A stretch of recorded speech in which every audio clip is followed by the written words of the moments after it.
Hi everyone, I hope everyone is doing well. Today's video we're going to look at a maths past paper. It's the paper 1 paper from May 2023. So it's the May supplementary exam from 2023. So this year's supplementary paper. Okay, let's get into it. So obviously the instructions are important. If you watch some of the other videos, you'll see I always talk about the instructions. Super important to take note of those.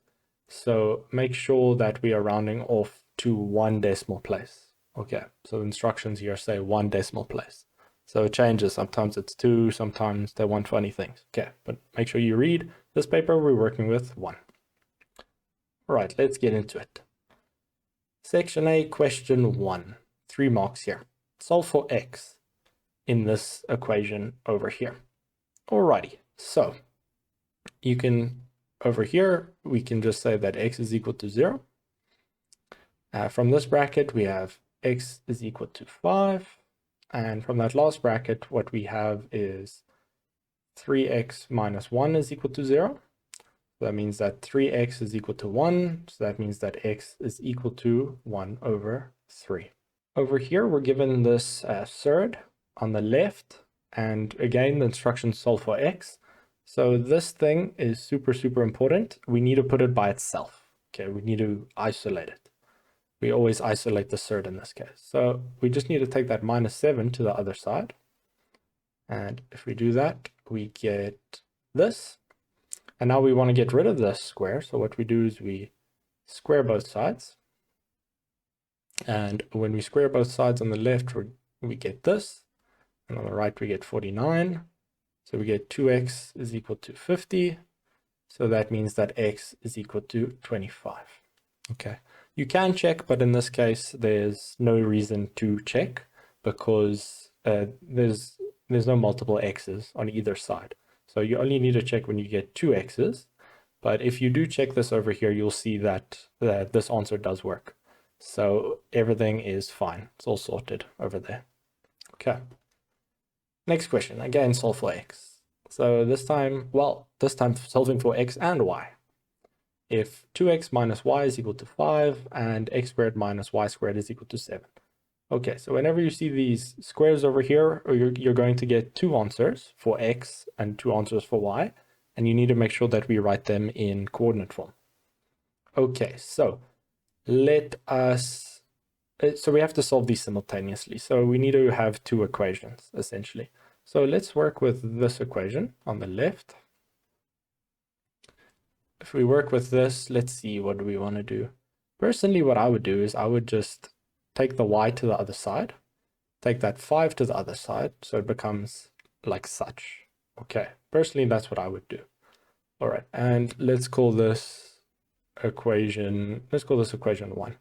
And this will be equation 2. So right now what I'm doing is I'm just putting equation 1 into equation 2. So whenever I see a y over here, I'm just going to replace it with what I have here. Okay, so x squared stays the same. And now instead of y squared, I write my y, which is the thing I've underlined there in green. We square that, and that is equal to 7. Okay, let me check. Yeah, everything's fine there. And if we do that, that's x squared. I'm going to be doing the short method here, but make sure, super important here, actually, before I do the short method, this bracket is super important, okay, because you're going to have to distribute this minus. So you see how I've opened this bracket over here? Super important. Okay, so I'm going to go back over this with green, but don't forget this bracket. Okay, this bracket is super important. Okay, so you can write twice and distribute. I'm just going to be using the short method. So if I use the short method, what do I get? This should be a minus, my bad. Okay, and plus 25. Okay. I hope you can see why this, sorry, not the minus. The minus is important, but I hope you see how important this bracket over here is, because this minus is now going to distribute. Let's have a look at that. So x squared minus 4x squared plus 20x, because a negative gives the positive. Cool. Negative 25 is 7. And let's see what we get there. I was just worried I was going to run out of space, but we're all good. I'll make a plan. So if we collect like terms, we get this. And minus 25 minus 7 is, what's that? Minus 32 is equal to 0. Okay, so normally we don't like this negative in front. So we can times this whole line by a negative. So basically we just swap all the signs. So that negative goes to a positive, that positive goes to a negative, and that negative goes to a positive. Okay, there's multiple ways you can solve this. Personally, I'm a big fan of using the calculator. I believe I do have a video. Yeah, I do have a video on my channel where I show you how to use your calculator to solve for this, for trinomials. So you can check that out.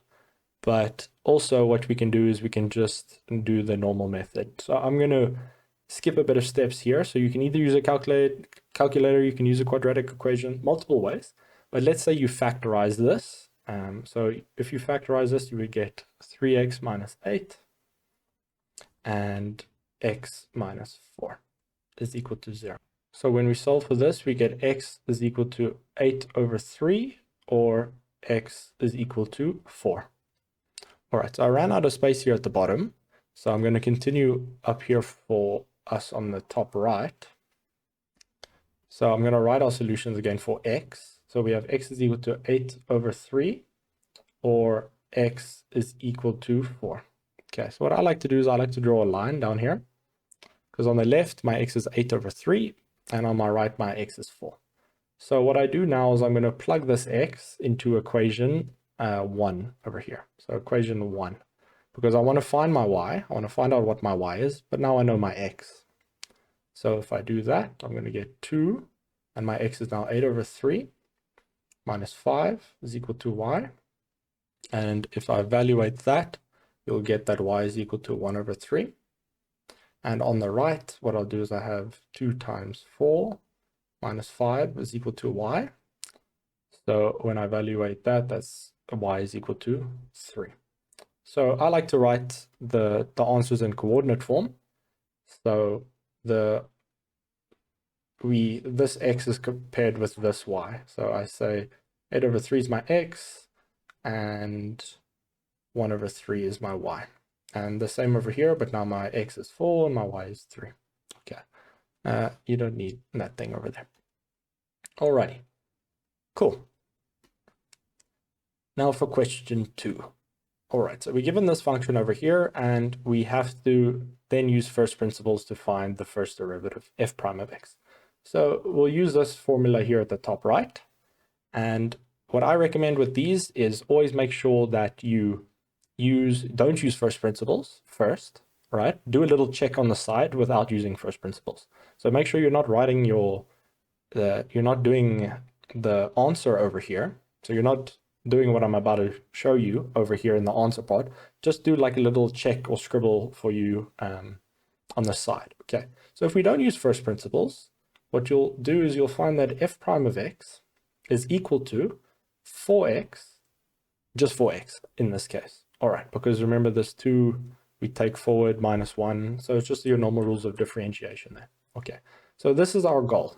Okay, I've spoken about it before in another video, but that's our goal over there. Okay, so that's always the first step I like to do. Next, what I like to do is I like to find that fx plus h term. Okay, so that fx plus h, I'll show you over here in a second. There we go. Okay, I like to find this. So what I do is I just write fx plus, not like that, fx plus h is equal to, and what I do is every time I see an x over there, I just replace it with x plus h. All right, so I see 2x plus h squared plus 5. And if I keep evaluating this, I'm going to use the short method again, x squared plus 2xh plus h squared plus 5. If I keep evaluating that, I'm going to be getting 2x squared plus 4xh plus 2h squared plus 5. All right. So now that I've got all of that, I can now jump into the first principles. So I do this thing over here. So what I'm going to do is I'm going to write the formula for us first. So remember this limit thing, you keep it all the way at the end. That should be h tends to 0. All right, so you keep this limit thing right until the end, until you're able to substitute h is equal to 0. When you've simplified everything, then you can, and you substitute, then you drop this limit. So I know it is annoying, but make sure that we do have it so we don't lose marks. Okay, so here's our formula. Probably going to have to run over to the next slide, but let's keep rolling with this. So again, don't forget the limit. Limit h is equal to 0. That thing's going to stick with us until the bitter end. Okay, so now we know what our fx plus h is. I worked that out over here for us. So I'm literally just write it for us. So bear with me while I rewrite that for us. And minus, and again, super important, we open a bracket.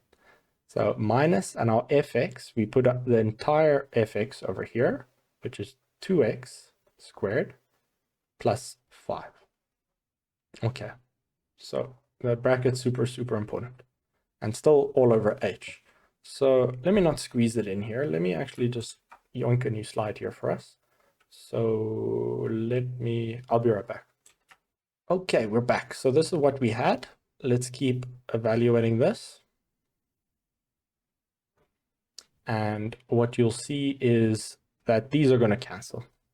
That this 2x squared is going to cancel with that one, because this will be a minus.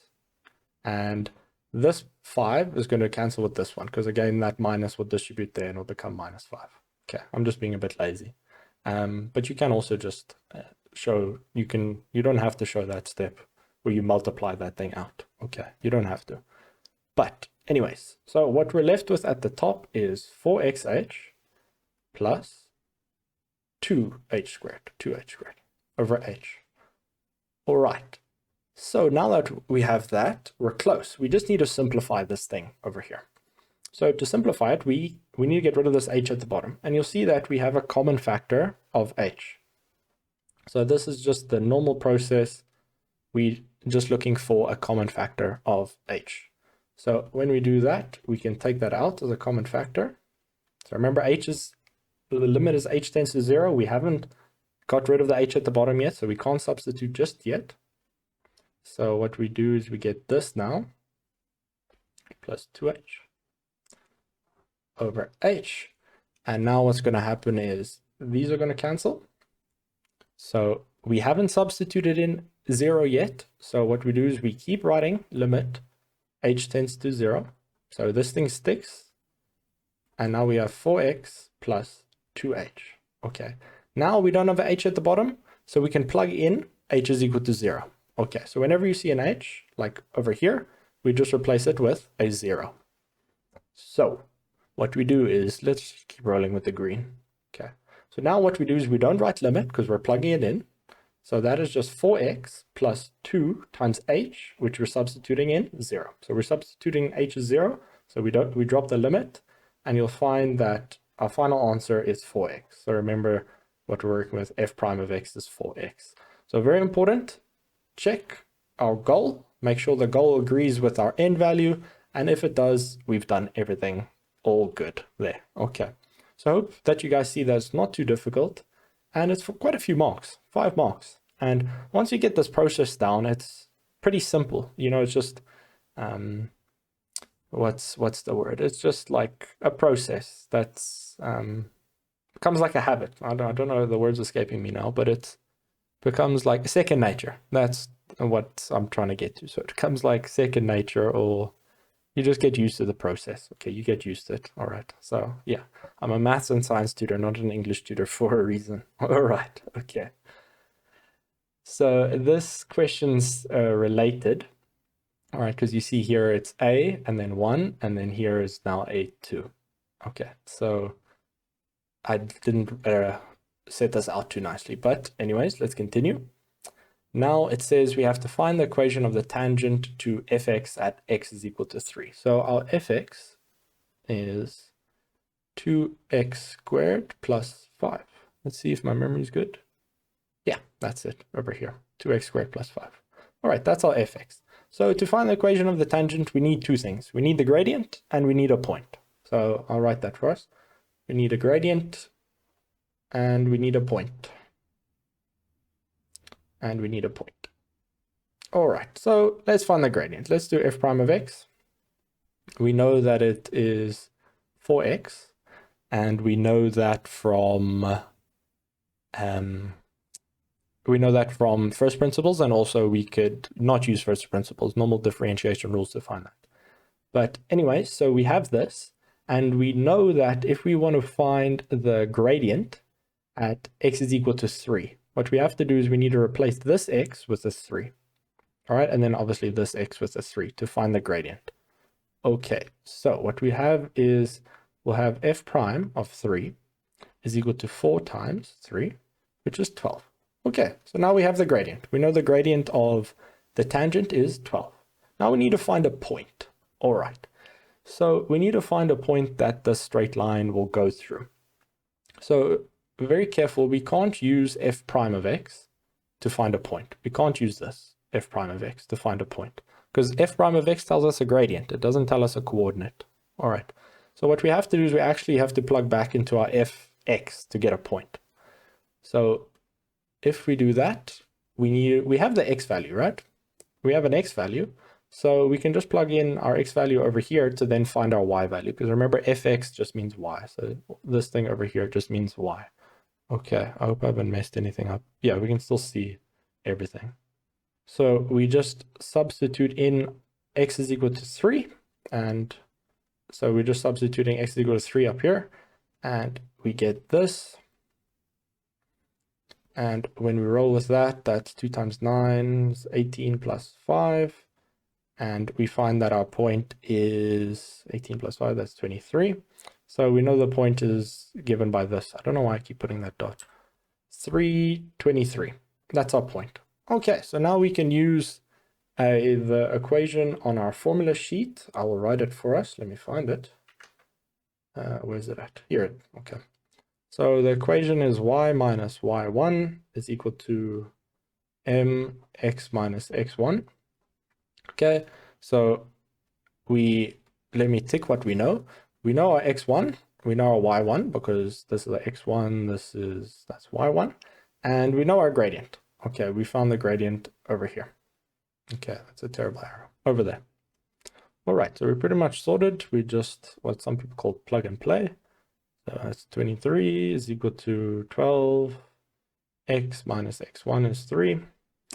And let's see, I'm going to move over up here. So we're just continuing. Oh, let me close this line.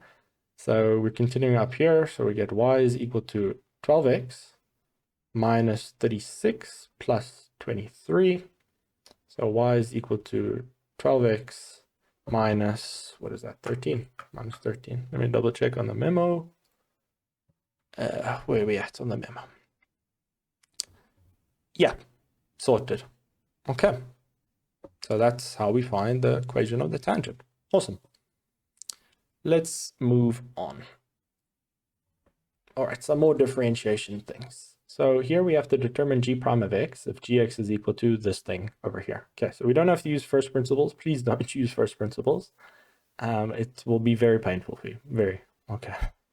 So first step is this is not in a nice form for us. Okay, we want everything to be x to the power of something. For the most part, that's really helpful for us. Okay, so I'm going to rewrite gx for us. So the square root of x, you can just rewrite that as x to the power of half, 1 over 2, plus x, so remember that's the power of 1. Okay, x to the power of 1, and plus this we can just write as x to the power of minus 1. Okay, now that everything is there in exponent form for us, super nice and easy to work with. So what we do is we use our normal differentiation rules where you move the power forward and then minus it by 1. So let me write that in full for us. So we put that half in front, we write x, and then we say a half minus 1 plus, and here what we're left with is we put that 1 forward, decrease the power, so that just ends up being 1. Okay, 1x to the 0 if we want to be correct. But remember, x to the 0 is just 1. Okay. Then over here, that minus 1 is going to come forward.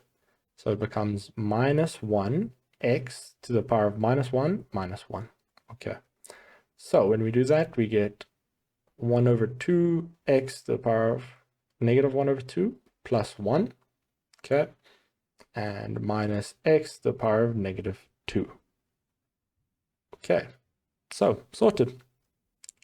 Not too bad. And again, pretty routine thing for 5 marks once you're used to the rules. Okay. Not saying it's easy, but it can get, if you get a bit more comfortable with it, you can get into almost a bit of a routine. Okay. Awesome, guys. Let's move on to some number patterns now. Okay, so we're given this pattern below, and they say how many dots would be required to draw a picture 4. So let's see our pattern. So it's a bit weird. So here we have 5. Here, how much we got here? There's 9 plus 2, it's 11. And then over here, what is this? We have 4 times 16 plus 3, that's 19. Okay, so that's our pattern. So if I write out our pattern for us, it's 5, 11, and 19. Okay, so let's check our first difference. So 5 and 11 differs by 6, and 11 and 19 differ by 8. Okay, so that's our pattern. So we'll see that we have a constant second difference. Well, it looks like we have a constant second difference of 2. All right, so the number of dots required in the next pattern would be, let me change color here again. So we know that if we're going by 2 every time, so the difference between these two would be 10. So that means the next pattern should be 19 plus 10, which is 29. So let me show that. So it's 19 plus 10, which will give us that 29. Okay, nice, good stuff. So there we go. Our answer here is 29. Now what we have to do is we have to determine the expression for picture n in this form over here. Okay, so let's just add in this detail over here. And we have that. All right, so there's a few formulas we're going to have to use here. They aren't on your formula sheet. So we have that 2a is equal to the second difference. Okay, so in other words, 2a is equal to this thing over here, because here's our first difference. So first, and here's our second difference down here. Okay, so 2a is equal to the second difference. So let me, to avoid confusion, let me just say that 2a, that is a terrible 2.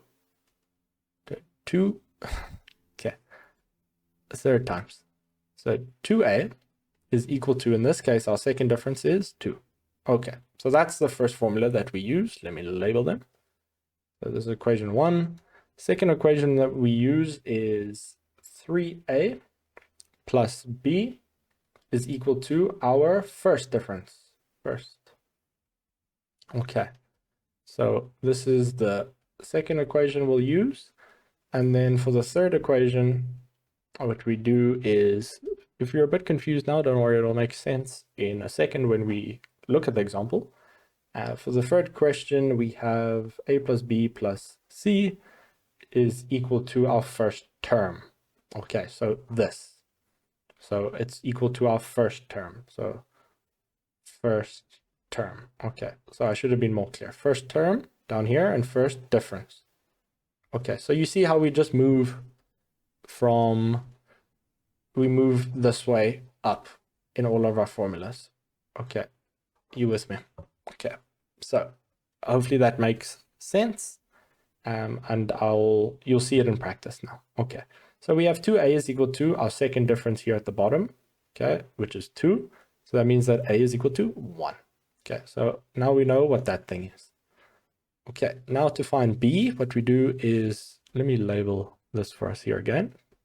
So now what we're going to do is, you don't have to do this in your test. I'm just doing this to illustrate what we're doing. And we're going to say that 3a, but we know a is 1, plus b is equal to our first difference. But our first difference is this line over here, which is 6. So if we evaluate this, b is equal to 3. So now we know that thing. And finally, third step, that third equation is, we say a plus b So our A is 1 plus B is 3 plus C is equal to the first term up here, which is 5. So we get C is equal to 1. So now that we have everything, make sure that we just write everything that we know in the form of Tn. So you'll find that Tn is equal to our A, which is 1, so we don't have to write that. Well, it's technically here in the front, plus B n plus C. Whoops, I said C, but we know the value for C, it's 1. Okay, so there's our answer. Here we're given an arithmetic sequence, so important is the arithmetic, and we're given that the fourth term of the sequence is 29, and the 14th term is 44. And I say determine the first term. Okay, so if we find the general formula, Tn, we'll be able to find the first term. Okay, so we're going to have to solve a simultaneous equation, and I'll show you the two equations we have now. And the reason we have to find the Tn is because we want to find the first term. So if we have Tn, we can find any term number, and especially in this case, the first term. Okay, so let's see what we have. We have T4 is equal to 29.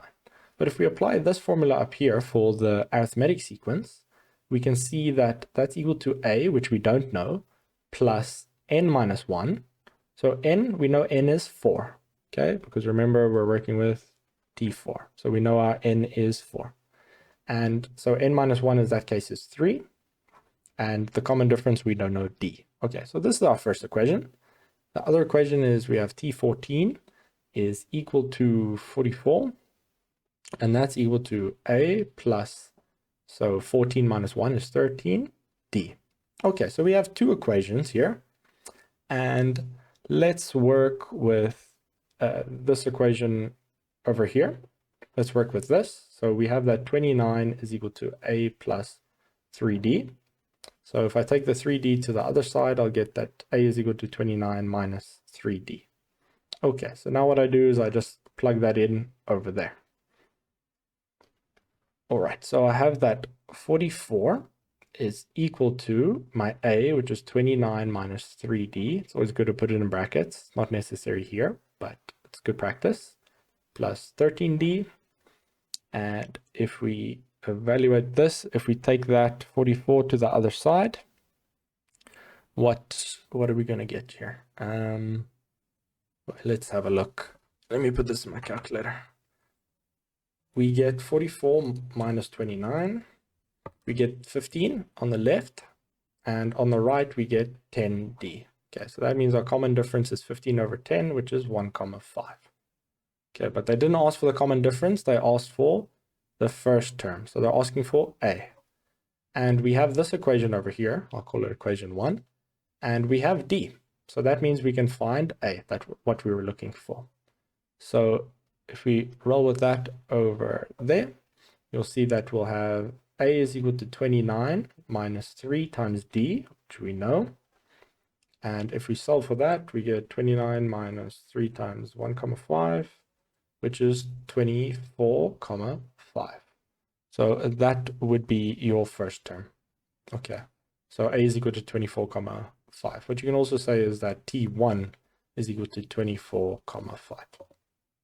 Cool. Alrighty. Let's get into the function stuff. Okay, hopefully I can put the fun into function. All right. Okay, so I know a lot of people don't find it fun. So let's have a look. So we're given a diagram below, and it's given by this thing. So they don't give us anything, but we know it's an exponential. It's an exponential function.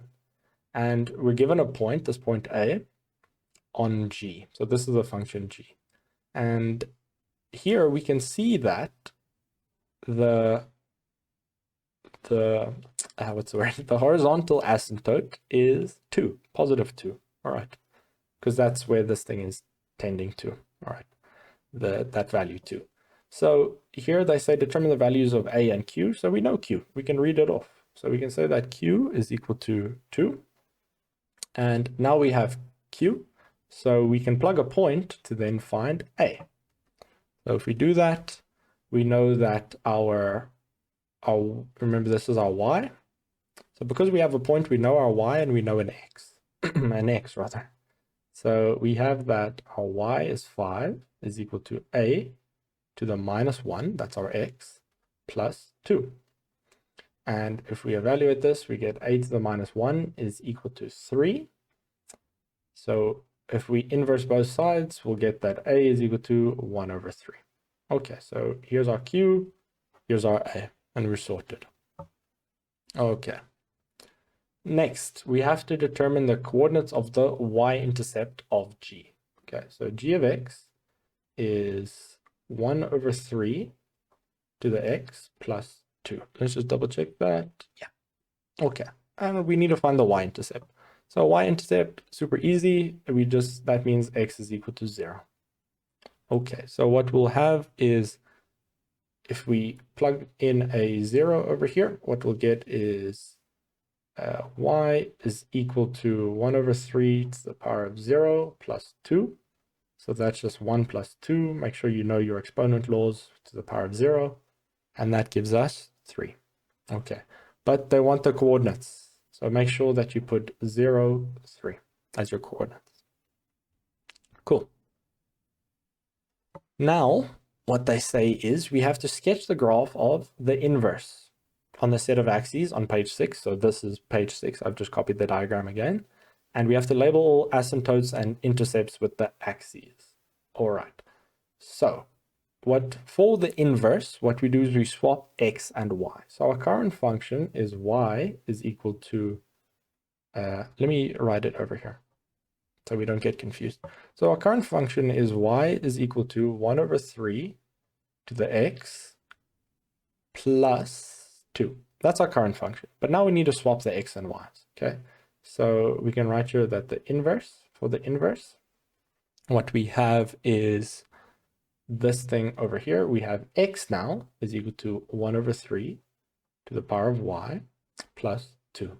Okay, but we want y to be the subject of the formula. So I'm moving over to a different color. So what we're going to do is we're going to say 1 over 3 y is equal to x minus 2. Okay. So to get rid of this base 1 over 3, what we do is we take the log. Okay, so what we're going to do, I'll show it in full. We say log 1 over 3 of 1 over 3 to the power of y. Okay, and if we log the left-hand side, we have to log the right-hand side, all of it together. So you can't log it individually. You have to log it together. And if we log it like this, so what actually ends up happening is these essentially cancel, and this y just pops forward, and that will also cancel. So what we're left with is y is equal to, and what we're left on the right is log 1 over 3 x minus 2. All right, so what we should remember from theory is, so this is our g to the negative 1 x. It's this thing over here. So what we should remember from theory is that this negative 2 tells us our x asymptote. All right, so it will be something like this. Okay, so we have an asymptote at x is equal to 2. Make sure you label this because they ask us to. Label all asymptotes and intercepts with axes. Okay, so this function will not intercept the y-axis. So it won't intercept the y-axis. You can check by, if you set x is equal to 0, you'll see on your calculator, you'll get a math error. Okay, so it doesn't have a y-intercept, but let's check its x-intercept. And if we check its x-intercept, what we do is we set y is equal to 0.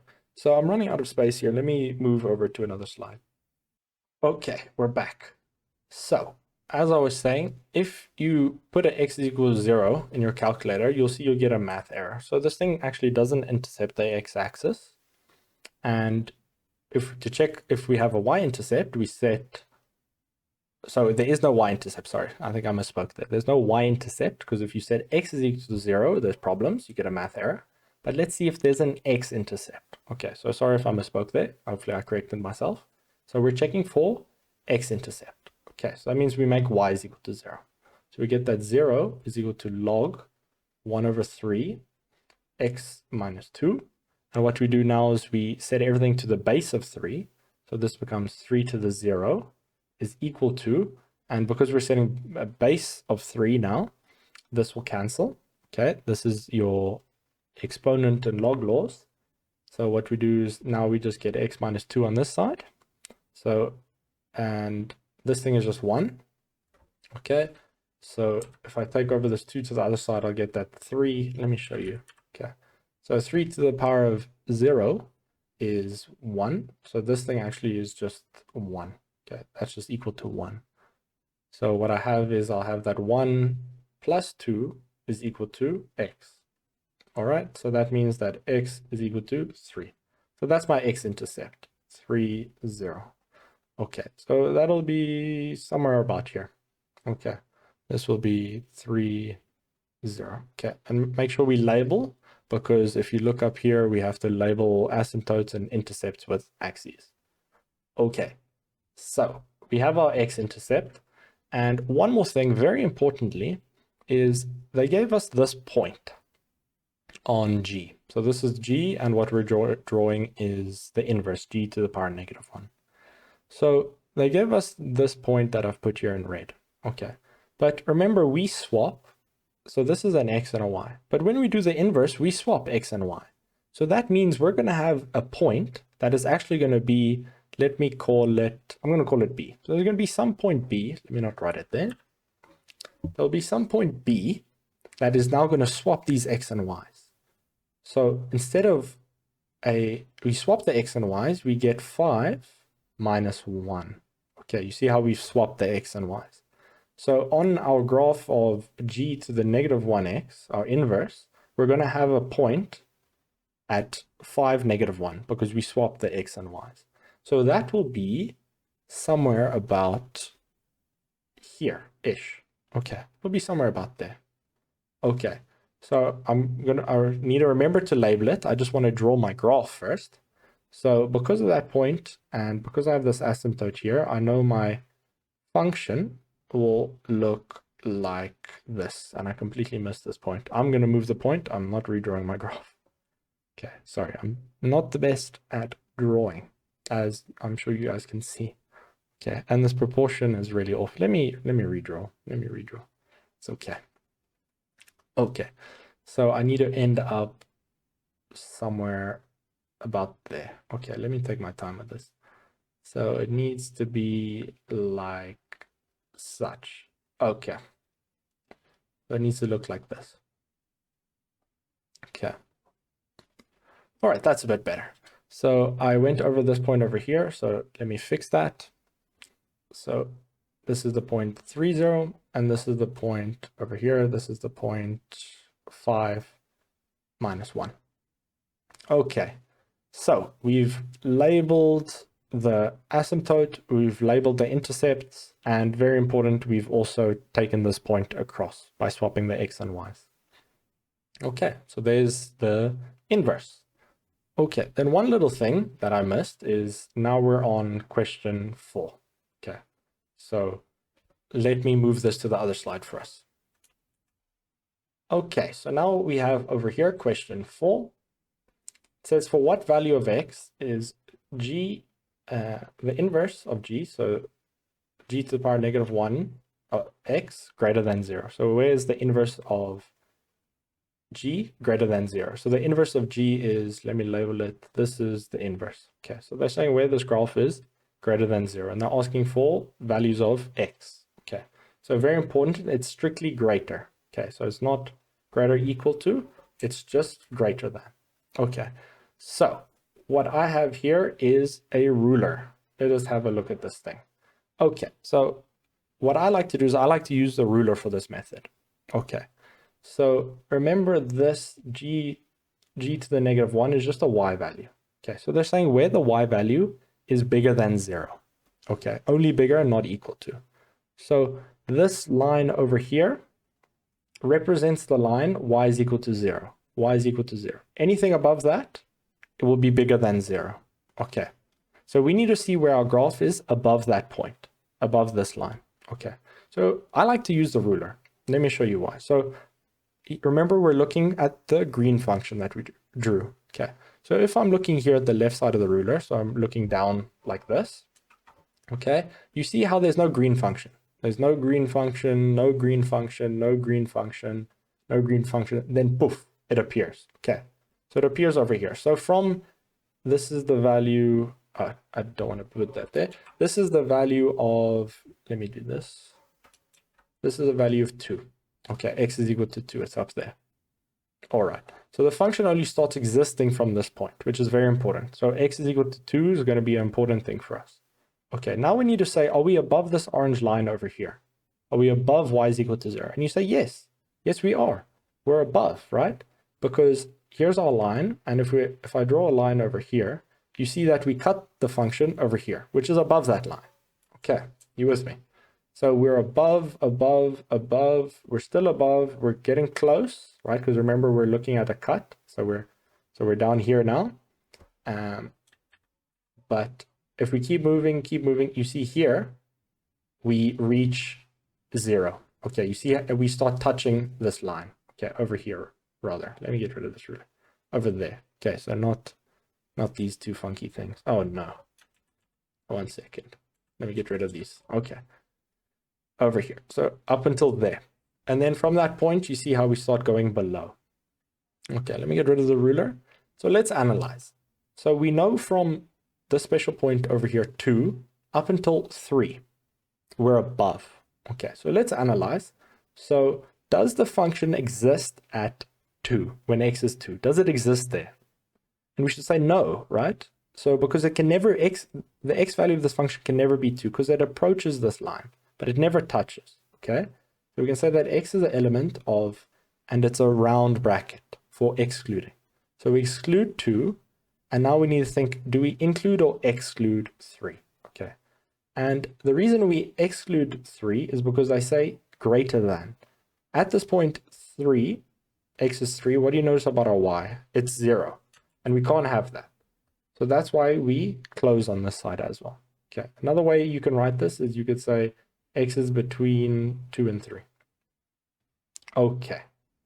Nice. Okay, so I hope the ruler explanation stuff wasn't too confusing. Okay, but I hope it helped some of you click in your mind. I hope it was a bit of a moment that you guys understood what was cracking in this function stuff. Okay, cool. Next question. All right, so we're given this function. It's a quadratic, it's a parabola. And they say D is the turning point of F, A, B, and C are intercepts with the respective axes. Okay, so here A, B are x-intercepts and C is the y-intercept. Okay, so that was just the intro work. And let's get into the question now. They say determine the coordinates of A, B, C, and D. All right, so our function is up here in the top right. It might be a bit small for some of you. I will rewrite it for us.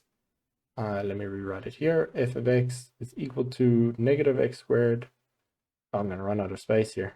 Let me not write it there. Let me pop it up here. Why not? Why not up here? Okay, negative x squared plus 5x minus 4. That's our function. So I recommend, well, from this, you can read the y-intercept immediately, right? Because when x is 0, that's where you get the y-intercept. So if I plug a 0 in here, let me not do that there. Let me do it down here. Okay, so if I say x is equal to 0, okay, so x is equal to 0, I'm getting my y-intercept. I will get that this will be minus 0 squared plus 5 times 0 minus 4, which is minus 4.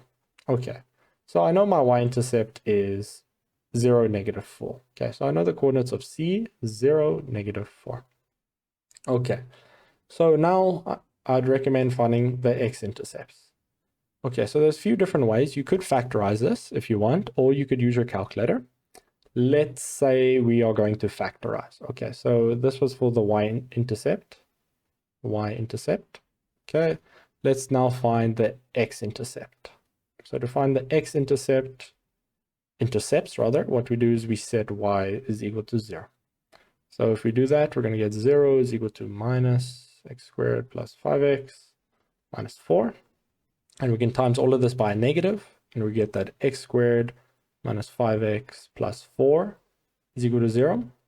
And you'll see that this is just x minus 1, x plus 4. Sorry, that should be minus 4. Minus 4 is equal to 0. So we have x is equal to 1 or x is equal to 4. Okay, so the coordinate of A is 1, 0, and the coordinate of B is 4, 0. All right, so that's all good and dandy, but now we're missing D. Okay, so there's a few different ways, again, you can find the turning point of D. What I like to do is I like to just say, well, we know that the turning point is in the middle. Okay, so the turning point is right in the middle of your two x-intercepts. Okay, so let me put in, this is 1, 0, and this is 4, 0. So I know the x-intercept is right in the middle, okay, of these x-intercepts. So right in the middle will be, oh, it's not a nice point, but it will be the point of, so you'll say 3 divided by 2. So it's a bit, let's rather work with the derivative. That'll be easier for us. Okay, so disregard what I said there. It is true, but it's not ideal in this case. So let's find the x value of that turning point. So if we use the derivative, we find that this is the derivative. There should be an equals there, plus 5. And we know at the turning point, the gradient is 0. So we solve for this is equal to 0. And when we do that, we get that 2x is equal to 5. So x is equal to 5 over 2. So which is right in the middle. Okay, but they want the coordinates. So we have to substitute this x into our function up here to get our y value. And when we do that, we get that y is equal to minus 5 over 2 squared plus 5 over 2 minus 4. And when we get that, we get that this is 9 over 4. So therefore D is the point 5 over 2 and 9 over 4. 9 over 4. Okay. Next question. What we have here is they say if hx is equal to fx plus t, then for what value or values, okay, that's why they have that in bracket, of t, will h have roots that are real and equal? So there's a lot going on there, a lot of words, a lot of confusing stuff. But let's tackle this hx part first. Okay, so they say hx is equal to fx plus t. All right, so let's work that out. So we know what fx is. We know it's this thing up here. Okay, so it's minus x squared plus 5x minus 4. Let me double check that minus 4. Yeah, okay. And what we do is we say fx plus t. And that's our function. So this is hx. Now it says for what values of t will h, okay, so this thing over here, have roots that are real and equal. Okay, so let us have a look. So whenever they're talking about real roots being real and equal, we're dealing with nature of roots. So we have to work out this thing, this delta thing. Okay, so the equation is given by this thing. Okay, it's in the quadratic formula. It's the thing in the square, in the square root, the thing that's square rooted. Okay, so we need to find this triangle thing, delta. So we need to use the B, A, and C. Okay, so let's have a look. So whatever in front of the x squared part is our A. Okay, so here we have A is equal to minus 1. What's in front of our x is our B. So here we have B is equal to 5. And then important, everything that doesn't have an x. So everything that doesn't have an x. So all of this stuff, all of it is our C, our constant. So in this case, our constant is equal to minus 4 plus t. All right. So if we do our delta thing, we say that delta is equal to b squared minus 4ac. If we worked out our delta thing, we find that b squared is 25 minus 4, a is minus 1, and c is minus 4 plus t. Okay, so if we evaluate that, we're going to get 25 plus 4 into minus 4 plus t. And if we keep going over there, we get 25 minus 16 plus 4t. 4t, not 4t, okay. And what we get is 9 plus 4t. All right. So we are not done though. So we have our delta, and they ask where the roots are real and equal. So you should know from your theory, you have to memorize this, that when roots are real and equal, this triangle thing, delta, is equal to 0.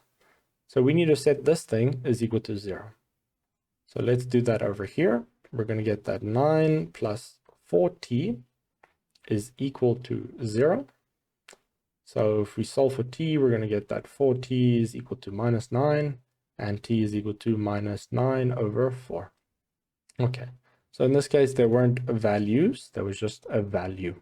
So that's your answer. A lot of work for 1 mark. Okay, there might be an easier way to do this. Okay, I see the easier way. Okay, so for me, I prefer this method. Okay, it's easier to teach, but the other way, very interesting, is let's look at this number over here. Okay, where else do we see that number? That 9 over 4 is over here. Okay, and the reason is if this function, so the height of this thing over here, the height of this thing is 9 over 4 units. Okay, 9 over 4. Okay. But if we shift this thing down, right? If we shift this thing down 9 over 4 units, what it will look like, if I do a quick sketch, it will look something like this. Okay, if we shift it down. And you see here, it only has one root. Okay, you see how it only has one root. So if a thing only has one root, it means it has a equal root. Okay, so you see if we shift this thing down, right? If we shift it down by 9 over 4 units, then we get this scenario over here. Okay, so that's why if you look over here, okay, you see how this t at the end, that t is just going to be a vertical shift of our function fx. Okay, so if we just shift it down 9 over 4 units, then we will have a scenario where it's real and equal. Or what you can do is you could just use this triangle thing. Okay, the discriminant. Okay, so I hope that wasn't too confusing, but yeah, that was also a bit of a epiphany for me when I saw this for 1 mark. But yeah, for me, it's a tough one because, it depends what you see. For a lot of students, they would prefer doing the maths that you see here on this page. So actually doing the maths rather than looking at the function, because they might feel a bit uneasy looking at that. So you can choose what you prefer. You get to the same answer. So it doesn't really matter. But yeah, I hope that was helpful. Okay, some more function stuff. So we're given below the graphs of f and g, and we're given that f is an axis of symmetry. Very important, the graph of g. So this straight line over here is the axis of symmetry, and g is this hyperbola over here. Okay. And they say C and D lie on the y-axis. So both of those are the y-intercepts. Okay, so I've repeated the graph on the right there for us. But we are given the equation of G. It's given over here, including that Q. And also we're given the function of the axis of symmetry, this f of x. And they say we have to determine the equation of the horizontal asymptote for G. All right. So let's recap our theory. Axis of symmetries, the axis of symmetry it intersects the point where the asymptotes of the hyperbola intersect. Okay, so let's have a look at the vertical asymptote of our hyperbola. Okay, so we know that the vertical asymptote is over here. Okay, so we can see it, but it's also given. Okay, this line is not that straight. Let's fix this. Okay, so this is the line over here. It's line x is equal to -1. Okay, so we know that we have that over there, and we know that the axis of symmetry has to intersect at that point. Okay, but what we also have is there'll be some horizontal asymptote like this. Okay, and they're asking for that equation. Okay, because this is going to be y is equal to something. Okay, that's going to be a question mark. Y is equal to something. Okay, so that's unknown at the moment. Okay, but we know the equation of f. Okay, we know the equation of f, and we know that it will intersect at this point. And we know the x value of this point because the x value at this point is -1. We know here is -1. So we have the x coordinate, we can just solve, so we have the x part, we just need to find the y part of the coordinate. Okay, so it's super simple. You just plug in x is equal to -1 for your fx function. So you literally just get this, and you get y is equal to 2. And that's the function. So, well, that's the equation of the horizontal asymptote. So it's just y is equal to 2. So that's our equation over there. So this point over here is the point -1, 2. Alrighty. Now they say if q is equal to 2, so they have given, we found out that q is 2, but they also say that q is 2, we have to determine the length of CD. So let's find out where CD is. CD is over here. Okay. So C is the y-intercept of f, and D is the y-intercept of G. Excuse me. So we know that the coordinate of C is 0, 3. We get that from over here. So we know the coordinates of C, and then to find the coordinate of D, we just set x is equal to 0. So to find the y-intercept, of G, what we do is we set x is equal to 0. So we get the y is equal to 3 over 0 plus 1 plus our q, which is 2. So if we do that, we get y is equal to 5. All right. So we know D is the point 0, 5. So you can say, therefore, the distance CD is equal to 5 minus 3, which is 2 units. Okay, so don't forget to say units. Cool. Now, so this is B2. So again, Q is 2. That's given. And they say we have to determine the coordinates of A and B if F and G intersect at A and B. Okay, and they want the answers in simplest third form, so don't round. Okay, so what we need to do is we just need to set the two equations equal to each other. So we're going to have this is equal to x plus 3. And what we need to do is we need to get this part by itself. Well, we don't have to, but it makes it easier. So if we do that, we get 3 over x plus 1 is equal to x plus 1. And what we do now is we times both sides by x times x plus 1. So on the left, we're left with 3. And on the right, we have this. So what we get is 3 is equal to x squared plus 2x plus 1. So what we get is this when we take over the 3 to the other side is equal to 0. And obviously, this is a bit problematic for us. So you can use your quadratic equation here or your calculator. Or what we could have done is, let's look at this. I can get rid of all of this. And a convenient little thing here is we can just square root both sides. Okay, we can square root both sides. And what we're left with on the left is square root 3. And we're left with on the right, this and this will essentially cancel. So we're left with this. Sorry, this should be plus or minus. because we're square rooting. And what we do there is we take the x to the other side and we get this. Okay, so those are our two answers. Okay, so remember there's two answers because it's a plus or minus over here. So x is equal to -1 plus or minus root 3. So, but we have the x coordinates for now, for b and a, the x part, right? Sorry. And they ask for the coordinates though. So we need to find the y values. So to find the y values, what we do is we just plug it back into either one of the functions. I recommend we plug it into fx because that will be a lot easier. Okay, so if we have a look at that, let's say we work with x is equal to -1 plus root 3 first. Okay, so if we substitute that in, what we will get is y is equal to our x, which is -1 plus root 3 plus 3. Okay, and if we analyze that, this is just 2 plus root 3. And for the other one, I'll be working over here. We'll be working with x is equal to -1 minus root 3 this time.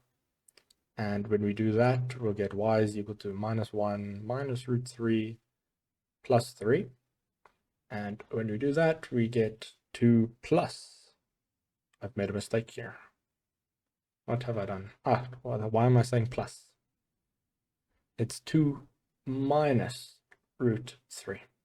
Okay, so now let's finish off by giving the coordinates. So we know b is on the negative side, so b has to be the negative x, and this is the negative x component, because if you put that in your calculator, you'll see that it's approximately -2,7. Okay, so that means b is given by the coordinates, these coordinates. And remember, this x relates with this y, so make sure that you group them correctly. Okay, so all of this was for b, and then all of this was for a. So that means that a is, if I look over here, I put my x coordinate, my x part of the coordinate for a over here, and the y part of the coordinate over here, which is 2 plus root 3. And there you have it. Those are your coordinates of a and b. Cool. Now, I say for which values of x is f of x bigger than g of x? All right, so we have these coordinates. That's going to come in handy in a moment. And what I should do, let me make this bigger for us. Okay, so they're saying where f of x is bigger than g of x. So remember, f is the straight line and g of x is the hyperbola. So they're saying where the straight line, so they're asking where the straight line is above the hyperbola. So let's bring out the ruler again. I'm going to have to twist this 90 degrees. Let's go this way. 90 degrees. Okay, so the one function needs to be above the other. So let's have a look over here. Okay, so this function, if we draw a line, you'll see that this part of the function, so this function is above this one, right? You can see that g is above f. Okay, so that's not what we want. We want f above g. So let's analyze. If we keep moving over here, we see that, oh, they're equal over here. Okay, and we can include that because they're equal over here. So at this point, f of x is equal to g of x, which is allowed. So we can include that. So that's from, and remember that asks for values of x. So we would read off this x value. Okay, so from that x value, you see how we're still above, f of x is above, the straight line's above the hyperbola, still above, up until this point. Okay, so you need to be careful now because of the asymptotes. Okay, so these asymptotes should be here. Okay, let me add both. Okay, so it looks like, oh no, it's still above, right? But remember, as soon as you flip past the asymptote, this function here at the bottom no longer starts, that function no longer goes this way anymore. It can't cross that line. So what you have to do is you actually have to look up here. Okay, up over here. Okay, so our straight line's above, up until this point, where now the the hyperbolas above. Okay, so let me just write some, let's call it points of interest. Okay, so B is a point of interest, okay, because from this point up until here, the straight line's above, and then also the up until the asymptote, so the asymptote, whoops, asymptote. Why can't I spell asymptote? Okay, but the asymptote. Okay, so I'm just going to write the something like that. Okay, the asymptote. So up until there, and then there's problems because now the hyperbola is above, and the hyperbola is still above over here, because if I draw my line, let me shift this a bit. If I draw my line there, you'll see that the hyperbola is still above, up until point A, where now the straight line goes above. Okay. Up until this point, the straight line's always above. Okay. So point B was a point of interest, then the asymptote, then A was a point of interest. Okay. So we need to answer this in terms of X values. Okay. So let's do that. All right. And let's sort of go back and realize that it's equal to. We're allowed to be equal. The functions are allowed to be equal to. So when they touch, we can include that value. Okay. So we need to be saying where the one function's above the other one. So we know from B up until the asymptote over here, that's true. So we have to look at the X value of B, which we've worked out in the previous slide, which is here. This is the X value of B. So we say from, and unimportant, we can include B, right? Because of that equal, greater than or equal to sign there. So B was this over here. Okay. So from B up until the asymptote, right? And the asymptote's value is X. So the asymptote's value is X is equal to -1. So this value here at the bottom is -1, the X value. But can I include that -1? The reason I can't include that -1 is because G does not exist at that point.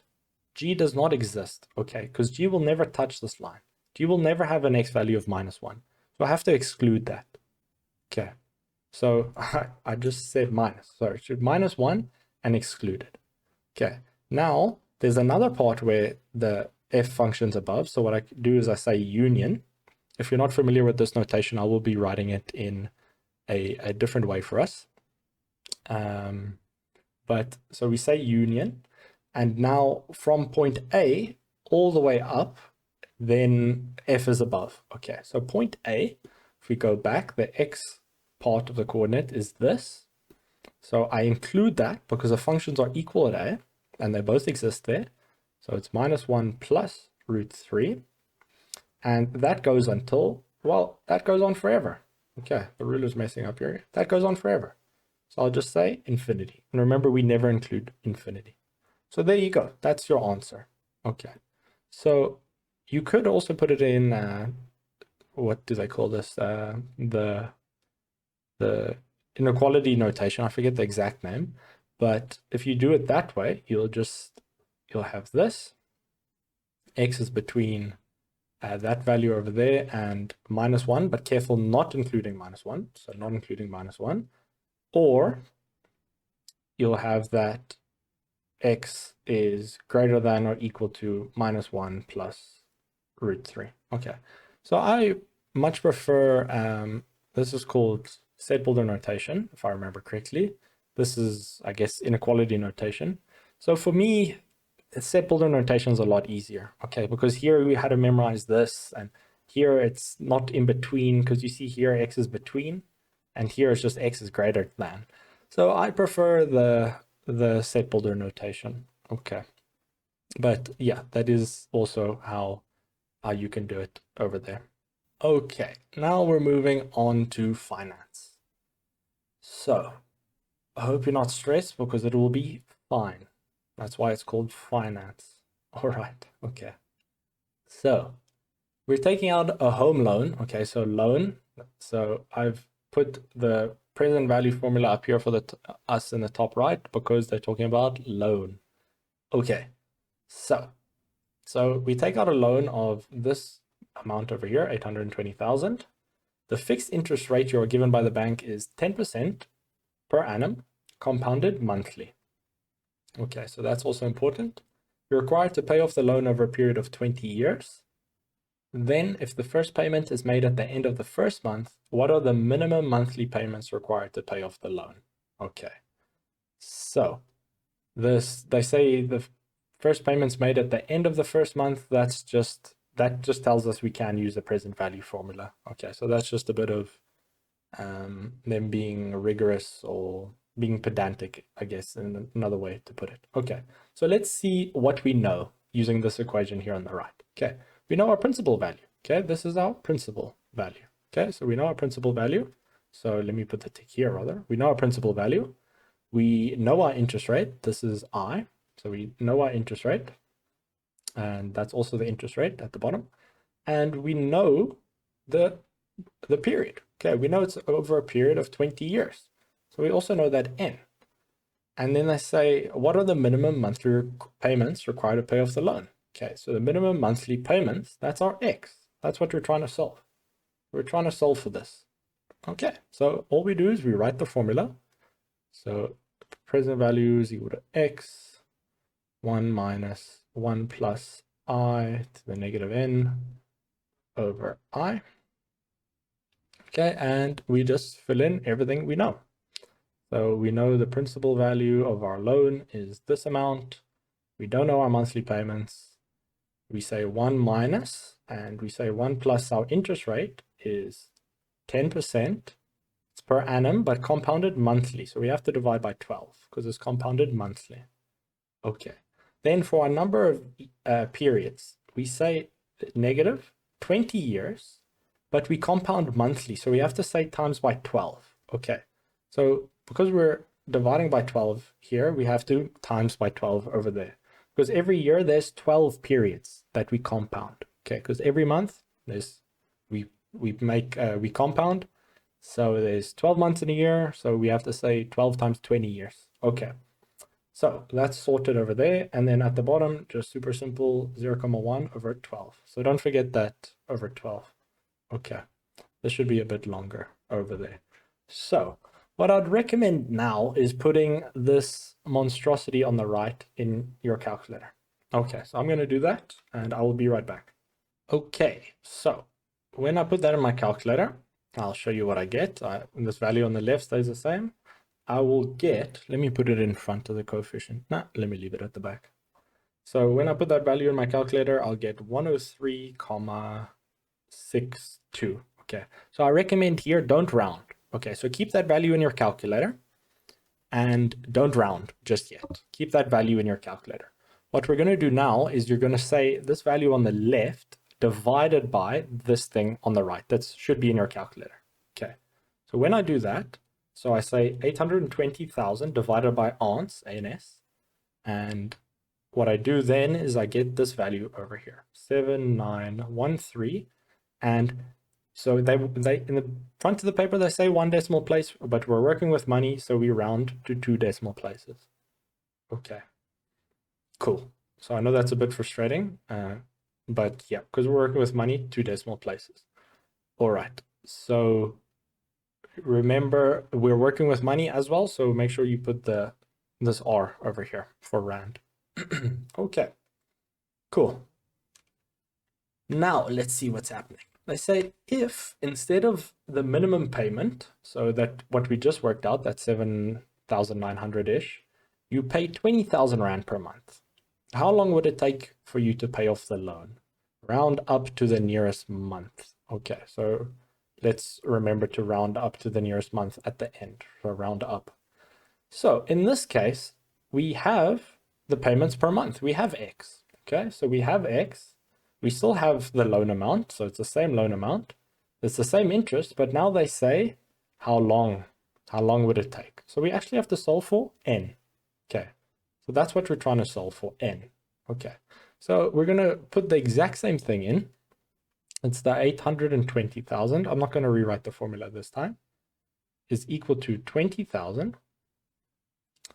And what I have here is 1 plus.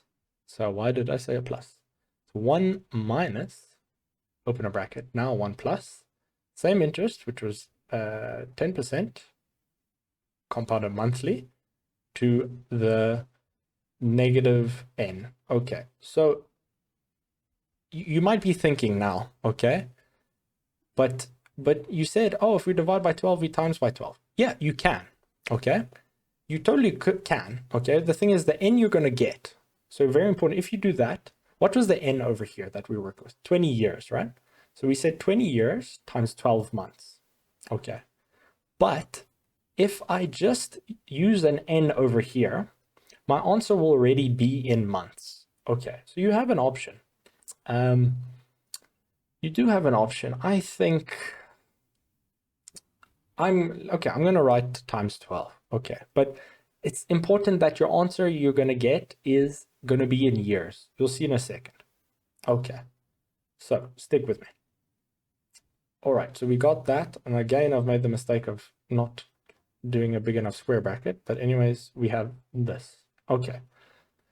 So we have all of this going for us, and we need to solve for n. So let's get rid of this 20,000. So we'll divide both sides by 20,000. And when we do that, what do we get? We get 41 on the left is equal to, and what we have is 1 minus, that's a 1.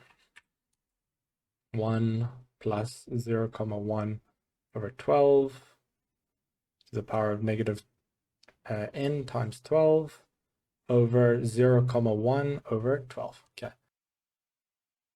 Okay, so what I can do now is I can say 41 times by 0, 1 over 12.